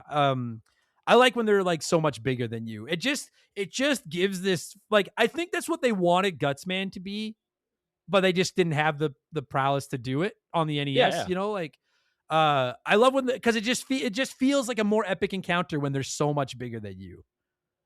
Although I will say that I actually thought he had like, I thought Frost Walrus was maybe the lamest fight of the 8. Oh yeah, he's like, I'm gonna slide on my belly. That's like, all he does. Yeah. He and then occasionally spits like the big things of ice, but he stands there forever doing it, so you can hit him like a million times. Oh, he's so simple to beat on. Yeah. Yep. The levels itself a little bit short, but not bad. The Robot Masters all look great.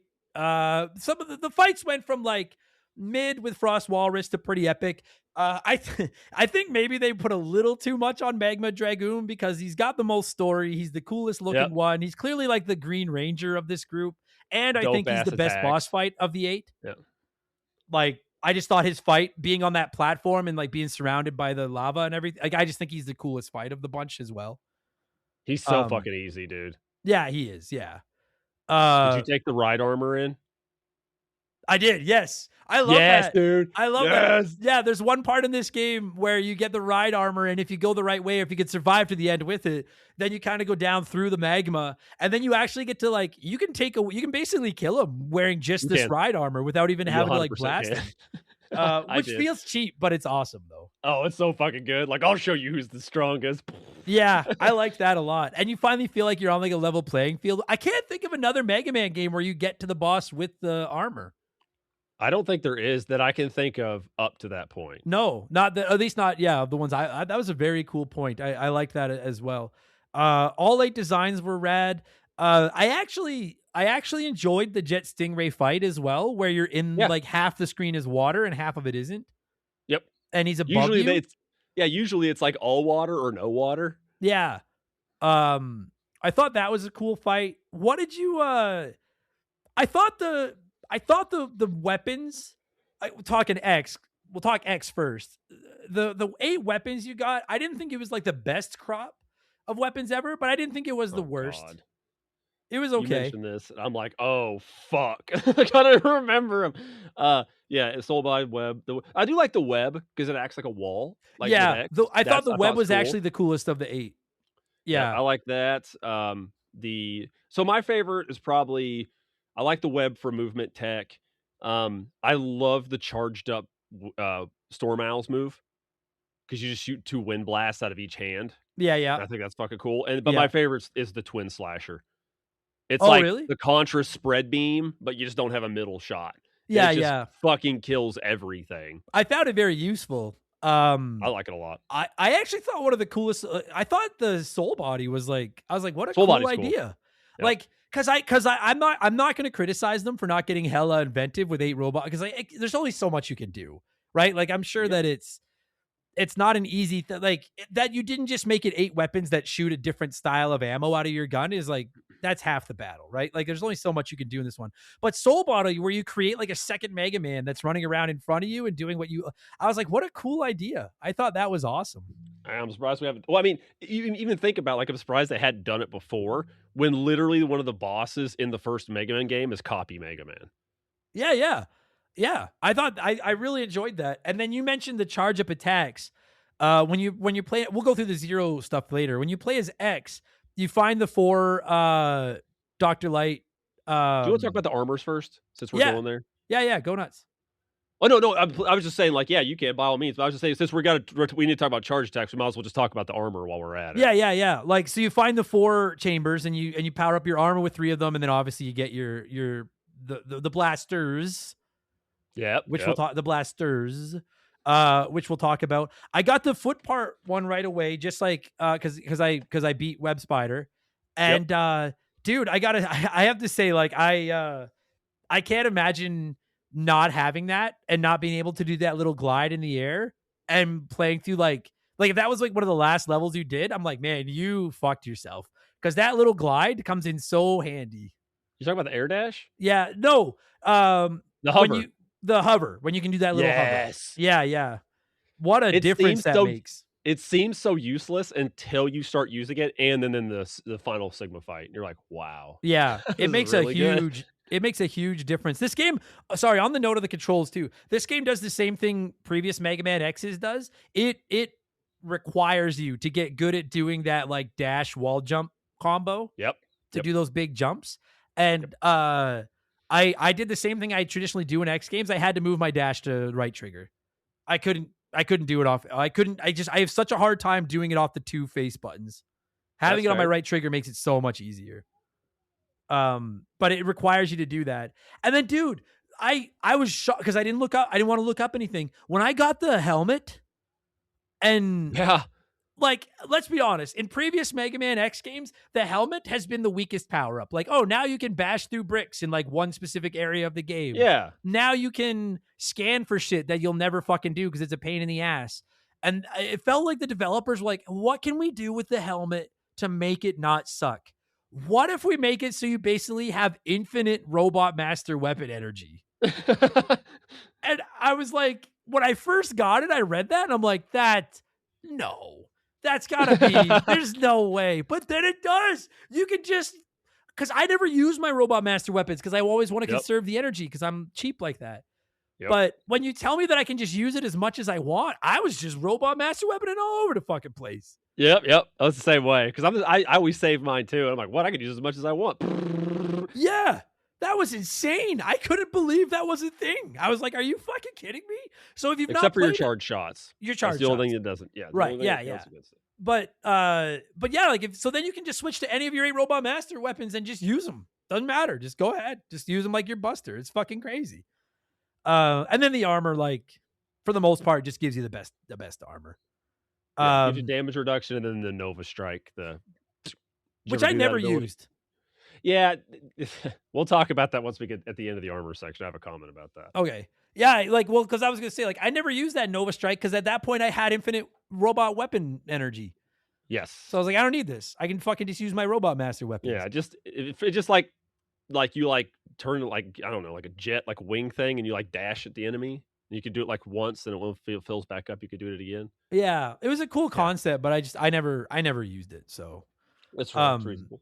So those I are didn't all either. like all three of those are great, and he fucking, as he always does, he looks so fucking cool in his Doesn't loaded he? up armor. I agree. He just looks like, I don't know. I don't know. It just, if it was, especially from the era this game came out, it just feels like if you were to go back and like, hey, just design the coolest looking robot you can. And it's like, that's what you get when X has his fucking armor editions. Like, he just fucking looks so fucking sick. And then there's the two, I was surprised by that, the two arm editions. I know, right? I had no idea that was a thing. Those were the last ones I found. And I finally had to look up what stage is it in. And I didn't look up where it was, but I looked up what stage it was in. And as soon as I saw Storm Owl, I was like, oh, it's that fucking part at the end where you have to climb up those spikes. Yep. And I kept assuming the whole game that at some point I would get like, I figured one of the other armor upgrades would let me like zoom up or something. Yeah. And then finally realized like, oh, use the web, climb up there. That's a fucking tough jump. I fucked that jump up a lot. It took me a minute to remember that too. And I was like, I was like, oh, the web. That's right. Yeah. But then you get up there and you go into the first and like you see a chamber and you can like change and get like a better buster. And I think the first chamber gives you the one where you can save up the multiple mega bust. Yes, that's correct. And then the second one where you keep going, you get like the super, like the big, the mega, like the huge bust. Yep. And blow your whole load. Yeah. And when I saw that, I was like, holy fuck, you get two? And then I realized that you have to choose between the two of them. Yep. And I assumed, I didn't even pause my game and look. I grabbed the first one, which was the 4 busts. Like you could save up 4 like 5 like mega charges, and then you can just like and then the second one is like the ultimate mega bust or whatever the fuck. And when I got the second one, I assumed that you could like change them on the pause menu like you could your robot master weapons. Yes. And so I never even like, I just went on with the second one and like went on. And it wasn't until after I had left and gotten to like the final levels that I realized like, oh, you actually have to go back to the chambers. Yep. To get it switched. And I was a little bit disappointed because I would have rather have had the 4-shot one, but I didn't feel like having to do that fucking jump again. So I was like, well, I'm going to keep what I have then. So there's some pros and cons to both. I like the big buster. It looks cool. You got the black arm bracers. They look fucking sweet, right? And like, but I like how it shoots that big shot and then it leaves like that energy ball that kind of like ticks damage. Yeah. Which is cool. Very useful. My personal favorite is the 4-shot. Because I like, it's just like Mega Man X2, where I can have the double, but I get twice as much. Just doesn't look as cool, but it's still neat.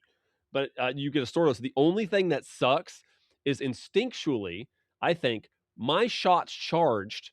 When my shot's charged, I'm going to let go of the button and fire. It does not do that.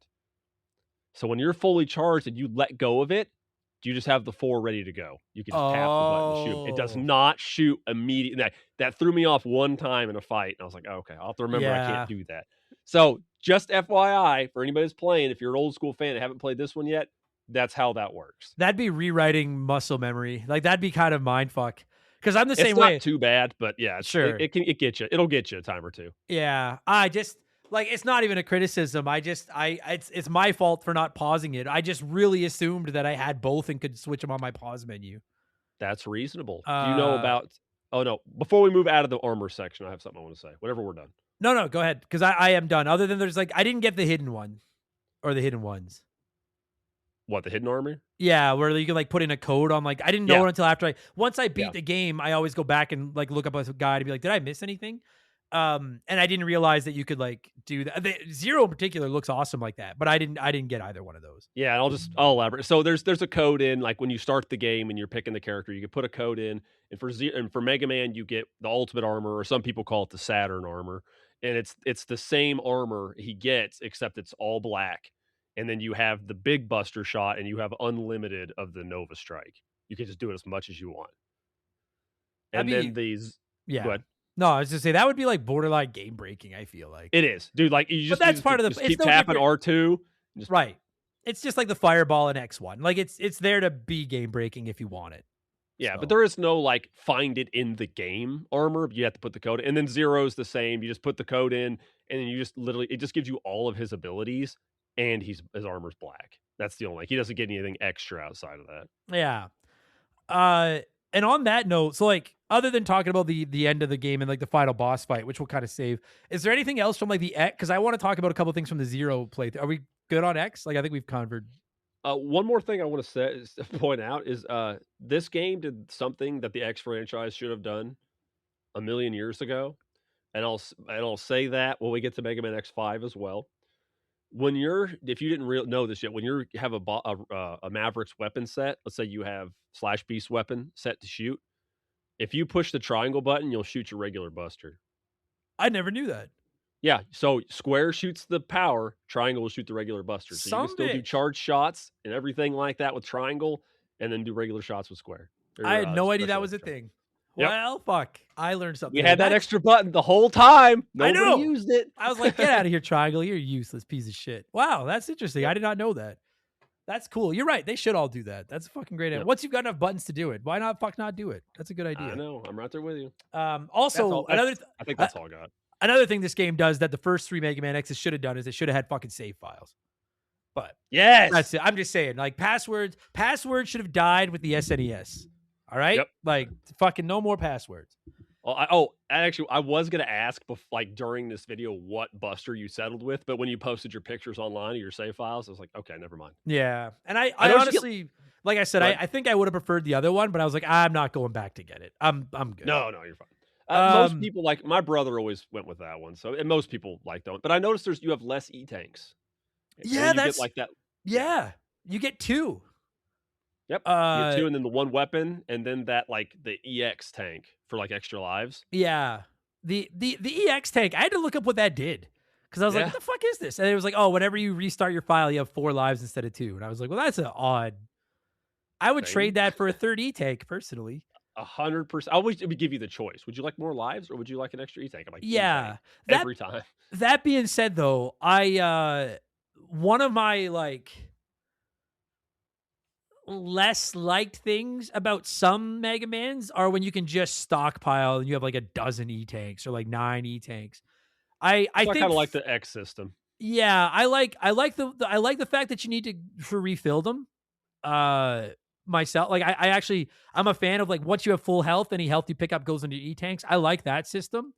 I do think 4 is the sweet spot, but that's here nor there. The only problem I ran into was like I got to the end of the game, and I did find that final fight against the general, the colonel, whoever it is. General. I did find that fight kind of challenging, and I was always hesitant to cash in my E-tanks. Because I was like, if I use them and lose, now I need to go back and grind and fill my tanks up again. Yeah. And so I guess the argument can be made there against the refillable tanks, but I still prefer them, even though they frustrate me on occasion. I do prefer that system. Yeah, I agree. I do prefer the X system because like it's the same. Like when I'm playing like Mega Man 2 or 3 or 4 or whatever, and I'm just knocking through them, I'm just like I'll end the game with like a billion E-tanks and just pop them all on Wily and just beat the game. Yeah. Or like even if they would make it an option. Like Mega Man 2 had like normal and difficult. Like I wish they would do that with more of them. And make it an option because I personally like my Mega Man games challenging. And I think part of the challenge is a limited number of E-tanks, and not only a limited number of E-tanks, but you have to manually fill them. So yes. So like it's not when you decide you want to cash one in, it's like you're like, fuck, okay, this is the run. Like I'm close. I'm gonna go for it here. And there should be like a risk reward system. But I also know that some people are like, no, fuck that. It's annoying. Let me just have. So it'd be cool if it gave you the option. But I agree. I prefer the X system. I was shocked it was only 2. That same. Seemed a little bit stingy. It's been a while since it's been a while until I played that I played the game. But yeah, I forgot there was only 2. Yeah. And then you get the weapon tank, and I'm like, oh, that's fucking handy. Until you get a fucking helmet that says that you don't need weapon energy anymore. And I was like, this is useless. Yeah, and then it was the meme where Andy's dropping Woody, and he's like, I don't want to play with you anymore. That was how I was like, I felt that way about my weapon tank. I was like, I don't even need you anymore. Get out of here. No, 100%. I never used it. Not a once. No, me neither. And then you get it with Zero, and it's literally useless. You have the one move you get from Cyber Peacock. Yeah, it fucking does nothing. So on the Zero run, it was fascinating. I read so many like Reddit threads and comments about this game when I was done, because I want to know like where us Mega Man fans, we're a passionate bunch. So I want to know. Yes, we are. Where do people and like the overwhelming consensus is people like this game, which is good because I like it as well. It is a good game. Oh, just quickly, because I had commented when I started playing it. It took me a long time to wrap my hands around something about this game. I don't know if it was slower or what. It just like, once I got my hands around it, I was like, this is fine. But something about it plays the same as Mega Man X, but at a different pace. And I don't know if it was just me, but like it took me a good couple of sessions to kind of wrap my hands around like how this one played. Not just as Zero, but just as a whole. Like maybe it's just a different size of the sprites and everything, but it just felt a little bit different, and it took me some time. I know we talked about we talked about it candidly for a little bit, and I expressed my opinions on it. I don't know if it's just the emulation of it. I know that you said that wasn't. I know you said you didn't think so, and that may be the case. Maybe like once it clicked, I was fine. Yeah, because I know that of the 3 ports, the Xbox is the best one of like input delay and all that stuff. Yeah. And the Switch versions are the worst. And I played this on the OG hardware with the original game, and I had no issues whatsoever. I could dash jump through the levels all day long. However, again, I have played all these games in the past. Right. It has been a while, but I didn't have any issues. So I don't know. Yeah, it was. I can't say either way. I don't know. Yeah, I just felt. At first, I was like, it felt weird, and then it clicked, and I was like, oh, never mind. No, I'm fine. It feels right. It feels right now. And that may be because it's on an entirely different engine. So maybe that's it. So I don't know. The Zero run, which I did second. And a lot of people had said, like you and I have said, they found it harder. But there is a sizable portion of the community out there that's like the Zero run is the easier run, and I think maybe it's who you play first. Like it's just who you like. Maybe because I played X first, and I didn't find the game. Like I found it to be an average difficulty. I didn't think it was the hardest X I'd ever, or the hardest Mega Man, but the easiest either. But then when I switched to Zero. I actually found the levels easier with Zero. I found the bosses harder because you can't get up, because you have to get up close to them. Because Zero's only got 1 or 2 like semi projectile, if you want to call them that. Like most of his attacks are just like half the dude, and that's my quote unquote gripe with the Zero run was that like I would beat a robot master, and sometimes it was like, oh, now you get like a new jump or something. And I was just like, what the fuck is like, where's my weapons?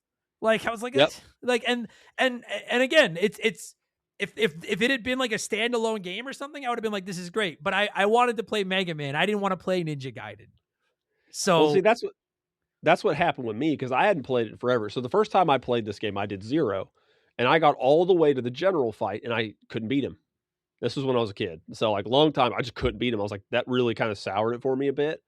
But then I went back into the X run, then did Zero, and ended up beating him. But on this run, I was like, I'm going to do my usual. I'm going to start with Spider, get the thrust attack, and then I'm going to go to Mushroom, kill Mushroom with it, and then I'm going to go to Cyber Peacock, and then realizing Cyber Peacock doesn't have the same weakness with Zero. Yeah, the weaknesses were all fuckery. I forgot. I'm like, oh no! So I had to threw just do me it the off. old-fashioned way.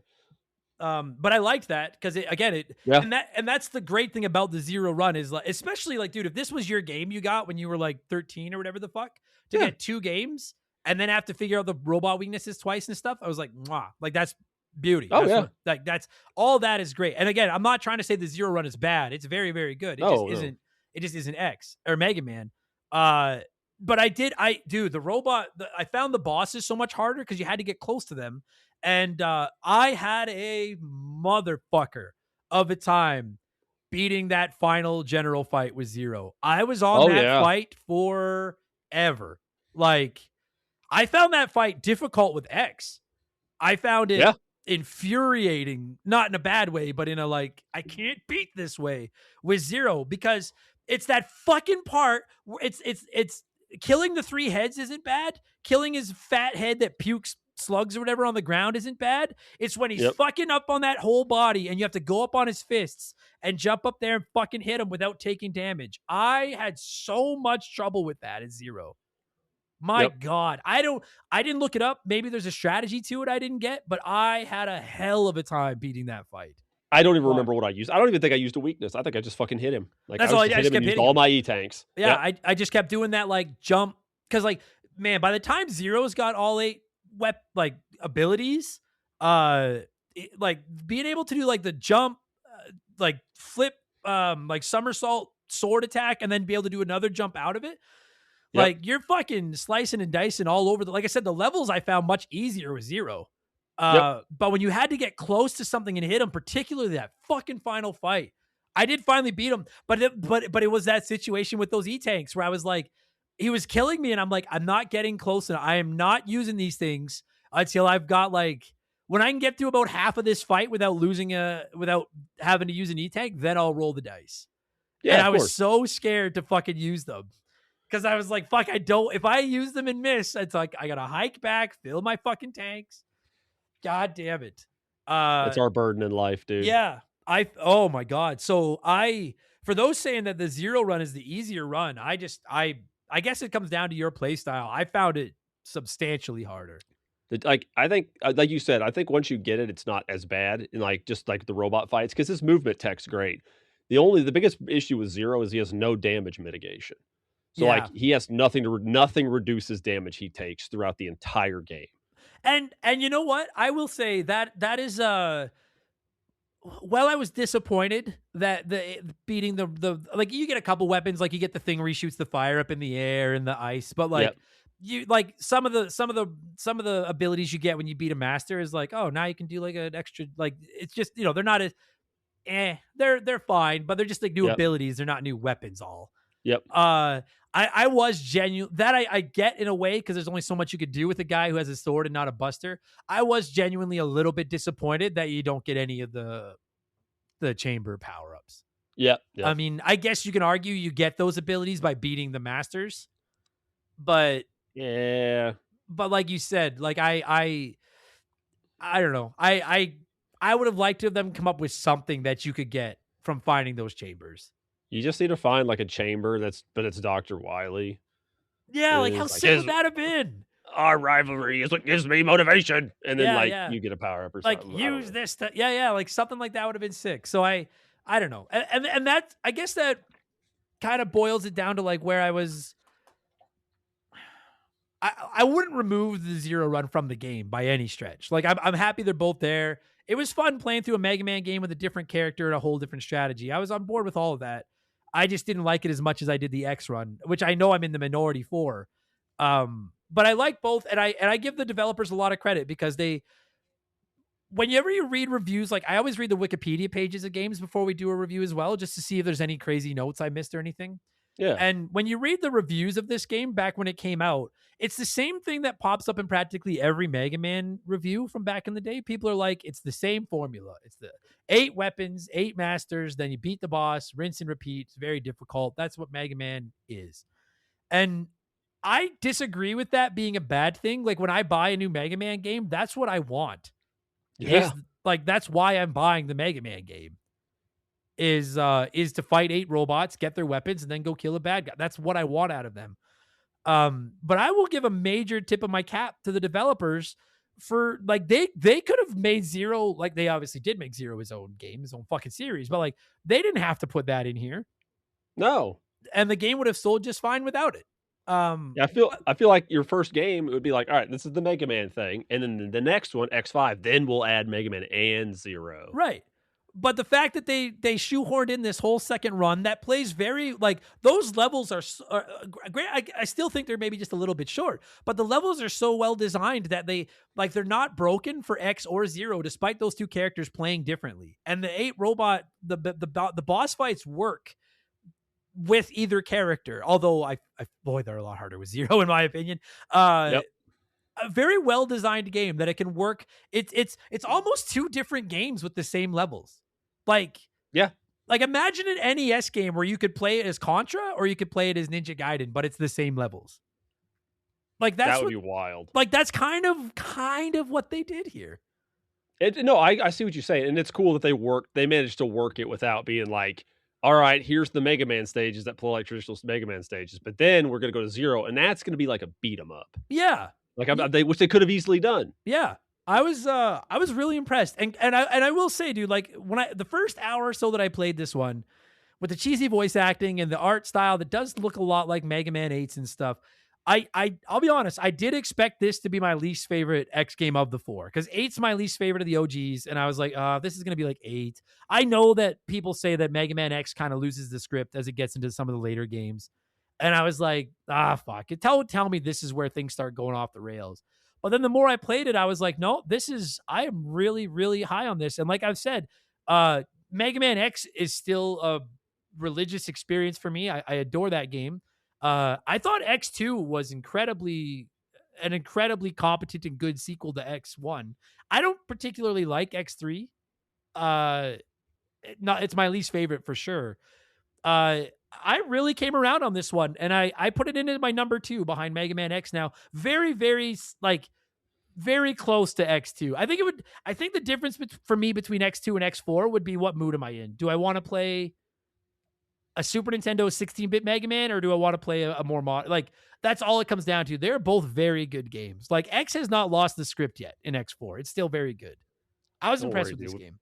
We got 4 more X games. There's plenty of times to drop this. Oh yeah, it's just gonna go. Plenty. I bought when I was at a gaming show a few months ago, just buying up games for my collection, and somebody had a copy of Mega Man X7 for the PS2 for like $10. And I was like, I'll add that to my collection for $10. And I know people hate that game, but when I posted the picture, everybody was like, "Oh, you're gonna hate that." And I'm like, I don't think I've ever played a Mega Man game I like hate. Mega Man 8 is my least favorite Mega Man game that I've played, and hate isn't the word to describe it.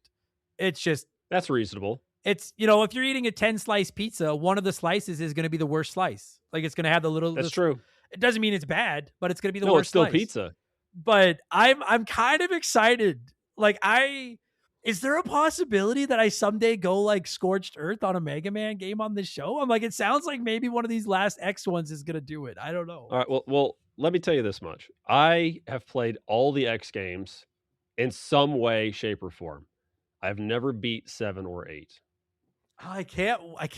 I watched my brother play 7 when not long after it first came out, and I played like 10 minutes of it, and it was like, nope, this just isn't for me.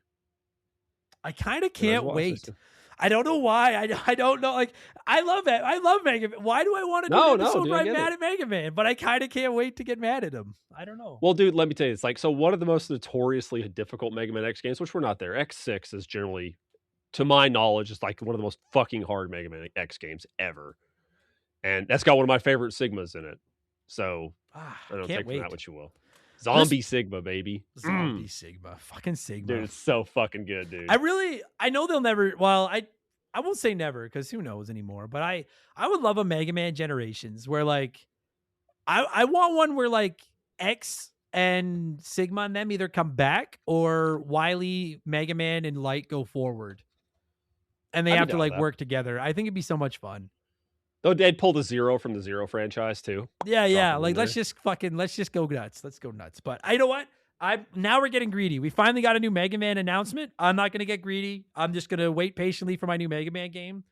And I feel like if we all poke Capcom too much, they'll get gun shy and go back into their cave. And I'm like, no, we're all good. Just make the new Mega Man, and we'll all wait patiently. We won't push you. It's fine. Exactly. They'll go in their cave. It's all it is Monster Hunter, Street Fighter, and Resident Evil. That's it. I'm just gonna stay in here. That's it. So please just keep making Mega Mans. Please. Are you ready to score it? Did you miss anything? Like, this is a lot longer than I expected it to be, but I love Mega Man. That's reasonable. I do have one comment I want to make about the game. I love the second form Sigma fight. Which one's the second form? It's after he drops the cloak, and Yeah, it's just yeah. him with the scythe. Like, where he throws the scythe and it spins around, and then he either throws it into the wall or onto the ground. Yeah. Like, I always like, all right, I want to get him, like, and I forgot that he could pick where he threw it. But then I was like, oh, yeah. So you want to get him to throw it, tips for every place. If you're playing as Mega Man or Zero, get him to throw it into the wall. Yeah. Because it's always his first throw, it goes around him. And his second throw, it goes into the wall. And then he hops down. And then you can't get on that wall. But then he'll shoot lasers out of his eyes. But all you do is you just jump and you turn your hover boots on and don't move. And they should turn off about the same time. Your boots and his eye lasers. Yeah. I don't know if this is a hot take, but like I think Wily, I like Wily more than Sigma, but Sigma's fights eat Wily's fights for lunch. Like, 100%. Sigma's fights are so much better. Like, I just love the movement tech in that fight. Like, it's just, there's shit going on. You got to fucking haul ass. You just, like, I love it so much. Yeah. And it's just, and it really is so much better than that first fight. That first fight is just terrible. Just either character, just stand below him and hit him with fire. And like, he doesn't even try. It's just terrible. Yeah. You'll know. He'll go one side of the room to the other. Like, well, dude, you do it like fight like 2 or 3 times, you can ace it without ever getting hit. Laughably. The easiest boss fight in the game is that first Sigma phase. It's wild. 1,000,000%. Yeah, it's even wild. the dragon punch. Oh, dude, we didn't talk about the opening stage. The opening stage is fucking cool with the dragon. Mm-hmm. I love that. And Iris is okay. The only thing good to come out of that is Zero screaming, "What am I fighting for?" Because it's fucking hilarious. It's so bad. And then I like when Double transforms. I like, I'm not gonna pretend that like it blew my mind, but I was genuinely shocked by that. Because like but now when you go back and you like play the game and listen to it, like Double like is like telling Megan like, no, you need to go do this, go do this. He's like he's manipulating it. Yeah. He's like, oh yeah, these guys are bad guys. Megan was like, I don't know, like, yeah, no, you need to go do it. It actually saves the character, because otherwise Double sucks. He fucking sucks. Like, if Double didn't go heal, like if Double was just like, hey, good job, Mega Man, let's go for ice cream, I'd be like, you are the most useless sack of shit that I've ever seen. You should have been a toaster. Get the fuck away from me. Just bring back Eddie. Eddie. Oh, God, I miss Eddie. I love Eddie. No, and Rush. That's all I got. And Rush. I'll Rush. All right. We got to score this thing. I mean, the easy way to score a Mega Man is out of 8. Well, we could do 16. No, because you get an armor power up. We could score it out of 0. I will leave. I will fucking leave. We're doing it. It's set in the year 21XX, so we'll do it out of 21. Let's do that. All right, sounds good. Guests first. Fuck. I actually was not. I was all ready for this. It's like, yeah, and I was like, completely forgot about the scoring. Shit. Oh God, I'd probably give this. I really do like this game. I don't know. I'd probably give it like an 18 or 19, somewhere in that range. I'll say 18 and a half. That's where I am too. Yeah, I was thinking 18. Like, it's a damn good game. It is. Yeah, if I was scoring it out of 10, I'd give it like an 8.5. It's good. Again, like, I know I've stressed it about 5 times, but I don't need a whole bunch of like, why do you fucking hate Zero? I really did like the Zero run. I just didn't like it as much as the Mega Man run. And I just was a little bit the only two things was I was like, I really liked the game, but I was shocked that so many people swore by the soundtrack in Zero, because I was like, neither of those were the standouts of the game to me. Not bad, but neither one stood out to me. I was a little shocked. But yeah, I'll go 18. Yeah, good. Very good. That's fair. I'm surprised so many people like that you mentioned that. Just like really, and like I don't blame them. Like, I'm in my car, I've got a Mega Man X like playlist or whatever on Spotify. Like, those come up, I don't skip them. Like, I like them. It's just not ones that I seek out. Like, not all of them. They're good. Like, I like the second stage Frost Walrus, because the music's slightly different in stage 2 than stage, like the first part of the stage. Mm-hmm. And in the second one, in the second part, I just think it's got a good beat to it. Yeah. But yeah. Like, it's just not, I don't know. It's no Blaze Heatnix or Infinity Maginian or Duff McWhalen. Come on, guys. Yeah, it was good. It was very good. Good game. No. Oh, somebody pointed out that the load in the middle of the level sucked. I mean, I agree in the sense of like, I prefer it wasn't there, but that's just the product of the times. It is what Style it is. of the time. It's our onion on the belt. It is. It's the onion of the belt. So, yep. All right. Well, I did not expect a Mega Man episode to go for an hour and 20 minutes, but here we are. I do my best. Dude. Dan, you know how this works by now. I'll just shut up. Plug whatever you want. All right, well, well, as a man, there's a lot of things I'd like to plug, but we'll talk about it at the show instead. So, I'm Dan. I'm 1/3 of Dissect That Film. We are a movie conversation podcast. We don't really review movies. We just kind of like talk about them. It's the main host is Parker. It's my wife Angela and myself Daniel. And I am the crude individual that just tries to make inappropriate comments throughout the whole video. But we just stay there, talk about movies, have a good time. We don't really have a genre focus, but it's on all your major podcasting platforms. There's another show on there I never talk about. It's technically mine and my wife's show, but I am huge advocate of giant monster movies from the 50s, 60s, and 70s, American, Japanese, whatever. It's called Monster Zone, and they're a shorter form show, but we have a giant wheel and we spin it and we talk about monster movies or dinosaur movies or whatever. But that's on there too. Both shows are bi-weekly, so you get one per week generally. So we just did oh boy. By the time this episode comes out, it'll probably be out. We just covered the It miniseries from the 90s. Oh yeah. And then before that, we did a monster movie called Attack of the Ninja Monsters. Yep, it was definitely a movie. Yep, that's what we did. Attack of the Ninja Monsters. That is the laziest name of a movie I've ever heard in my life. I don't want to stop people from watching it, but our video on it. But yes, it is definitely a name. Jesus Christ. I love it. That's good shit. There'll be links in the description of this podcast, assuming Dan sent them to me, so you can check them out there. Buddy, thanks for doing this as always. And I've made it a goal. I for the record, well, I always say that I've made it a goal to like review every Mega Man game on the show before it's done. And when I say that, people will be like, even this game and this game, like, I don't actually think there's like 50 some. Like, I can't fathom we'll get to all, like, that could be its own podcast, just Mega Man games. I don't know if we'll actually get to all of them, but I can assure all of you that unless I do something to get canceled or I die or I get rich and leave the internet forever or something, like the core Mega Man games and the Mega Man X games, at least, will all get episodes. So I don't know when, Dan, but at some point I'm sure I'll tap you on the shoulder for an old school one or X5, and I'll talk to you when we do that. Sounds like a great time. All right, buddy.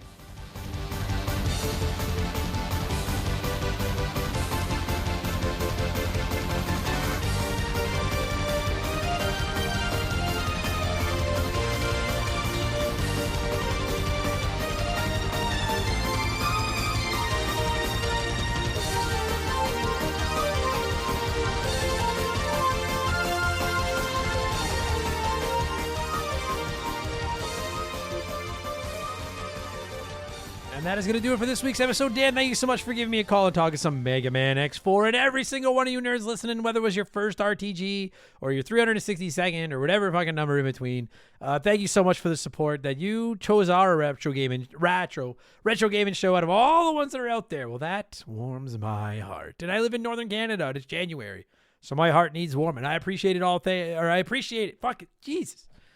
Why am I struggling with this now? Thank you for listening. There. Not that hard. Thank you for listening.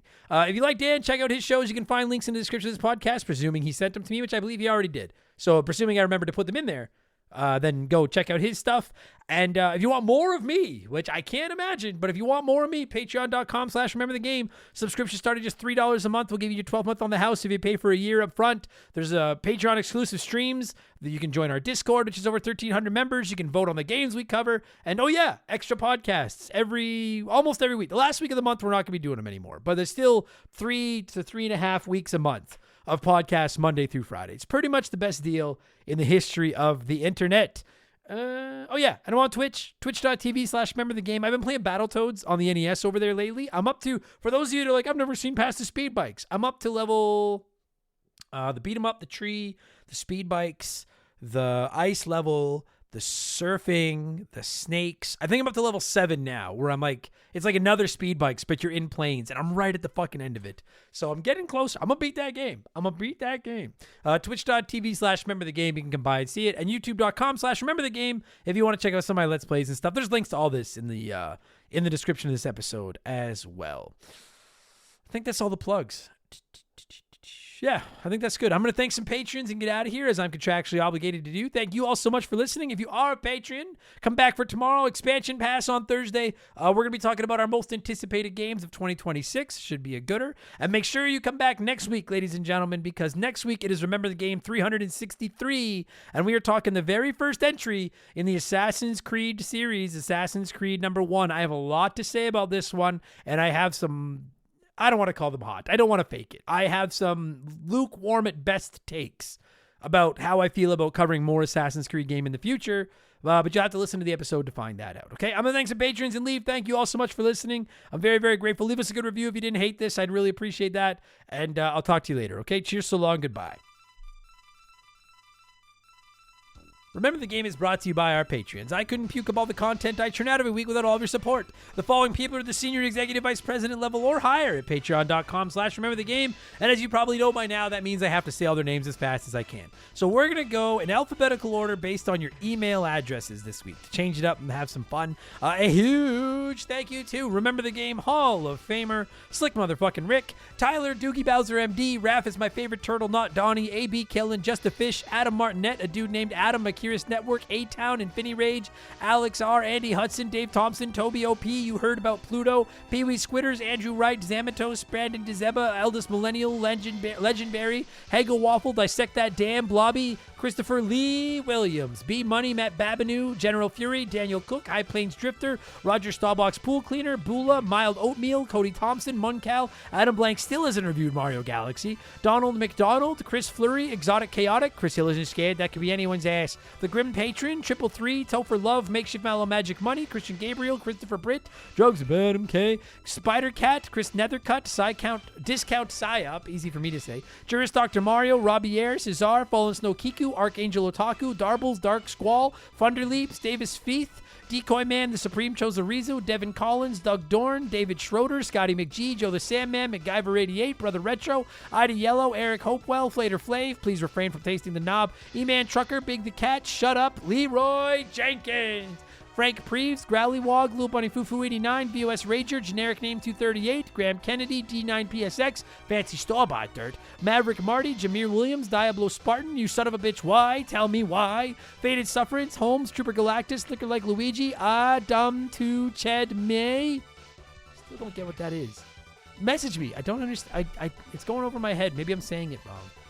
Amanda Hugging Kiss, Phil Lencher, Isaias, Bartman Forever, James L. Francesco, It's That Nerd James, Sharonic, Max Lagroom, John of the Adult Children Podcast, Can't Destroy Her, Jake Carter, Thrill Ho, George Swan, Jane Nasty 15, The Big Deal, Jay Callahan, Beaver Boy, Laces Out Dan, Johnny from Virginia, Oroku Saki's Gardener, Jonathan Breer, Chugger 22, Jordan, King Tiki Tiki, Zombie Exy, Jeff Bergeron, Hello Mr. Thompson, Stud Still Smash, Steaming Wooly, No One Cares, Too Much Karma, Justin Blair, Justin Tate, Jinxie 425, Fill Up My Mouth with Farts, Sleeper Hit, Jort King Keegs, JR Bob Dobbs, My Left Nut, Kevin Monroe, Marcus Mendoza, Ryan Kinchin, Postman, Caveman Lance, Landed Turquoise, Game Boy Gannon, Aaron Lawson, Lindsay Lee, Gabe Smith, Mark Sneed, Lucas Shaman, The $100 Kid Ted Michaels, Leroy Westrich, Mikey Hag, Angry Ticks, Alex McIntyre, Bob Secamano, Lord Salazar, Just Car Pranks, Ocarina of Tim Rocks, Beef Dingleberry, McCracken, Standard Ass Brian, Morgan, JSK Fusick, Redline Aerodrones, Maverick, Nick Creature, Musty Beetle, Just James, Donnie the Dude, Walter, Wilco,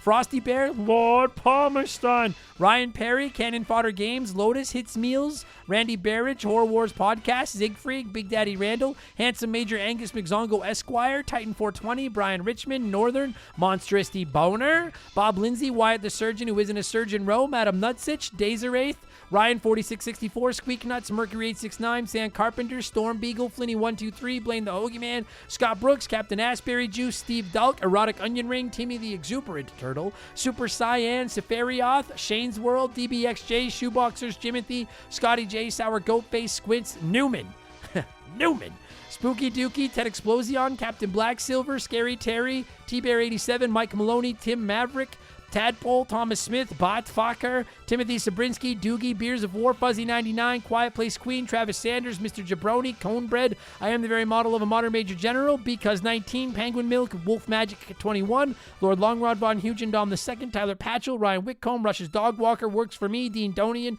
Wolfgang Darren, Self High Five, Earl, Darth Skywalter, Kia Pup, Carl Not Garl, Moby36, Mizuru, the okayest of Muffins, Zane Donovan, Queer Al Yank Your Dick, Zach Shepard, and Matt Zeus. Dude, when I don't read them in the regular order, I read them in like most of the time, like oldest to newest. It's like trying to brush your teeth with the other hand. That shit fucks me up. It's probably good for my brain, though. Don't brush your teeth with the other hand. You'll take an eye out. It's what happened to my eye. It's fucking dangerous. All right, guys. Thank you for listening. Appreciate all of you. Talk to you next week. Or tomorrow, because you're all Patriots. I'll talk to you tomorrow. Whatever. Cheers.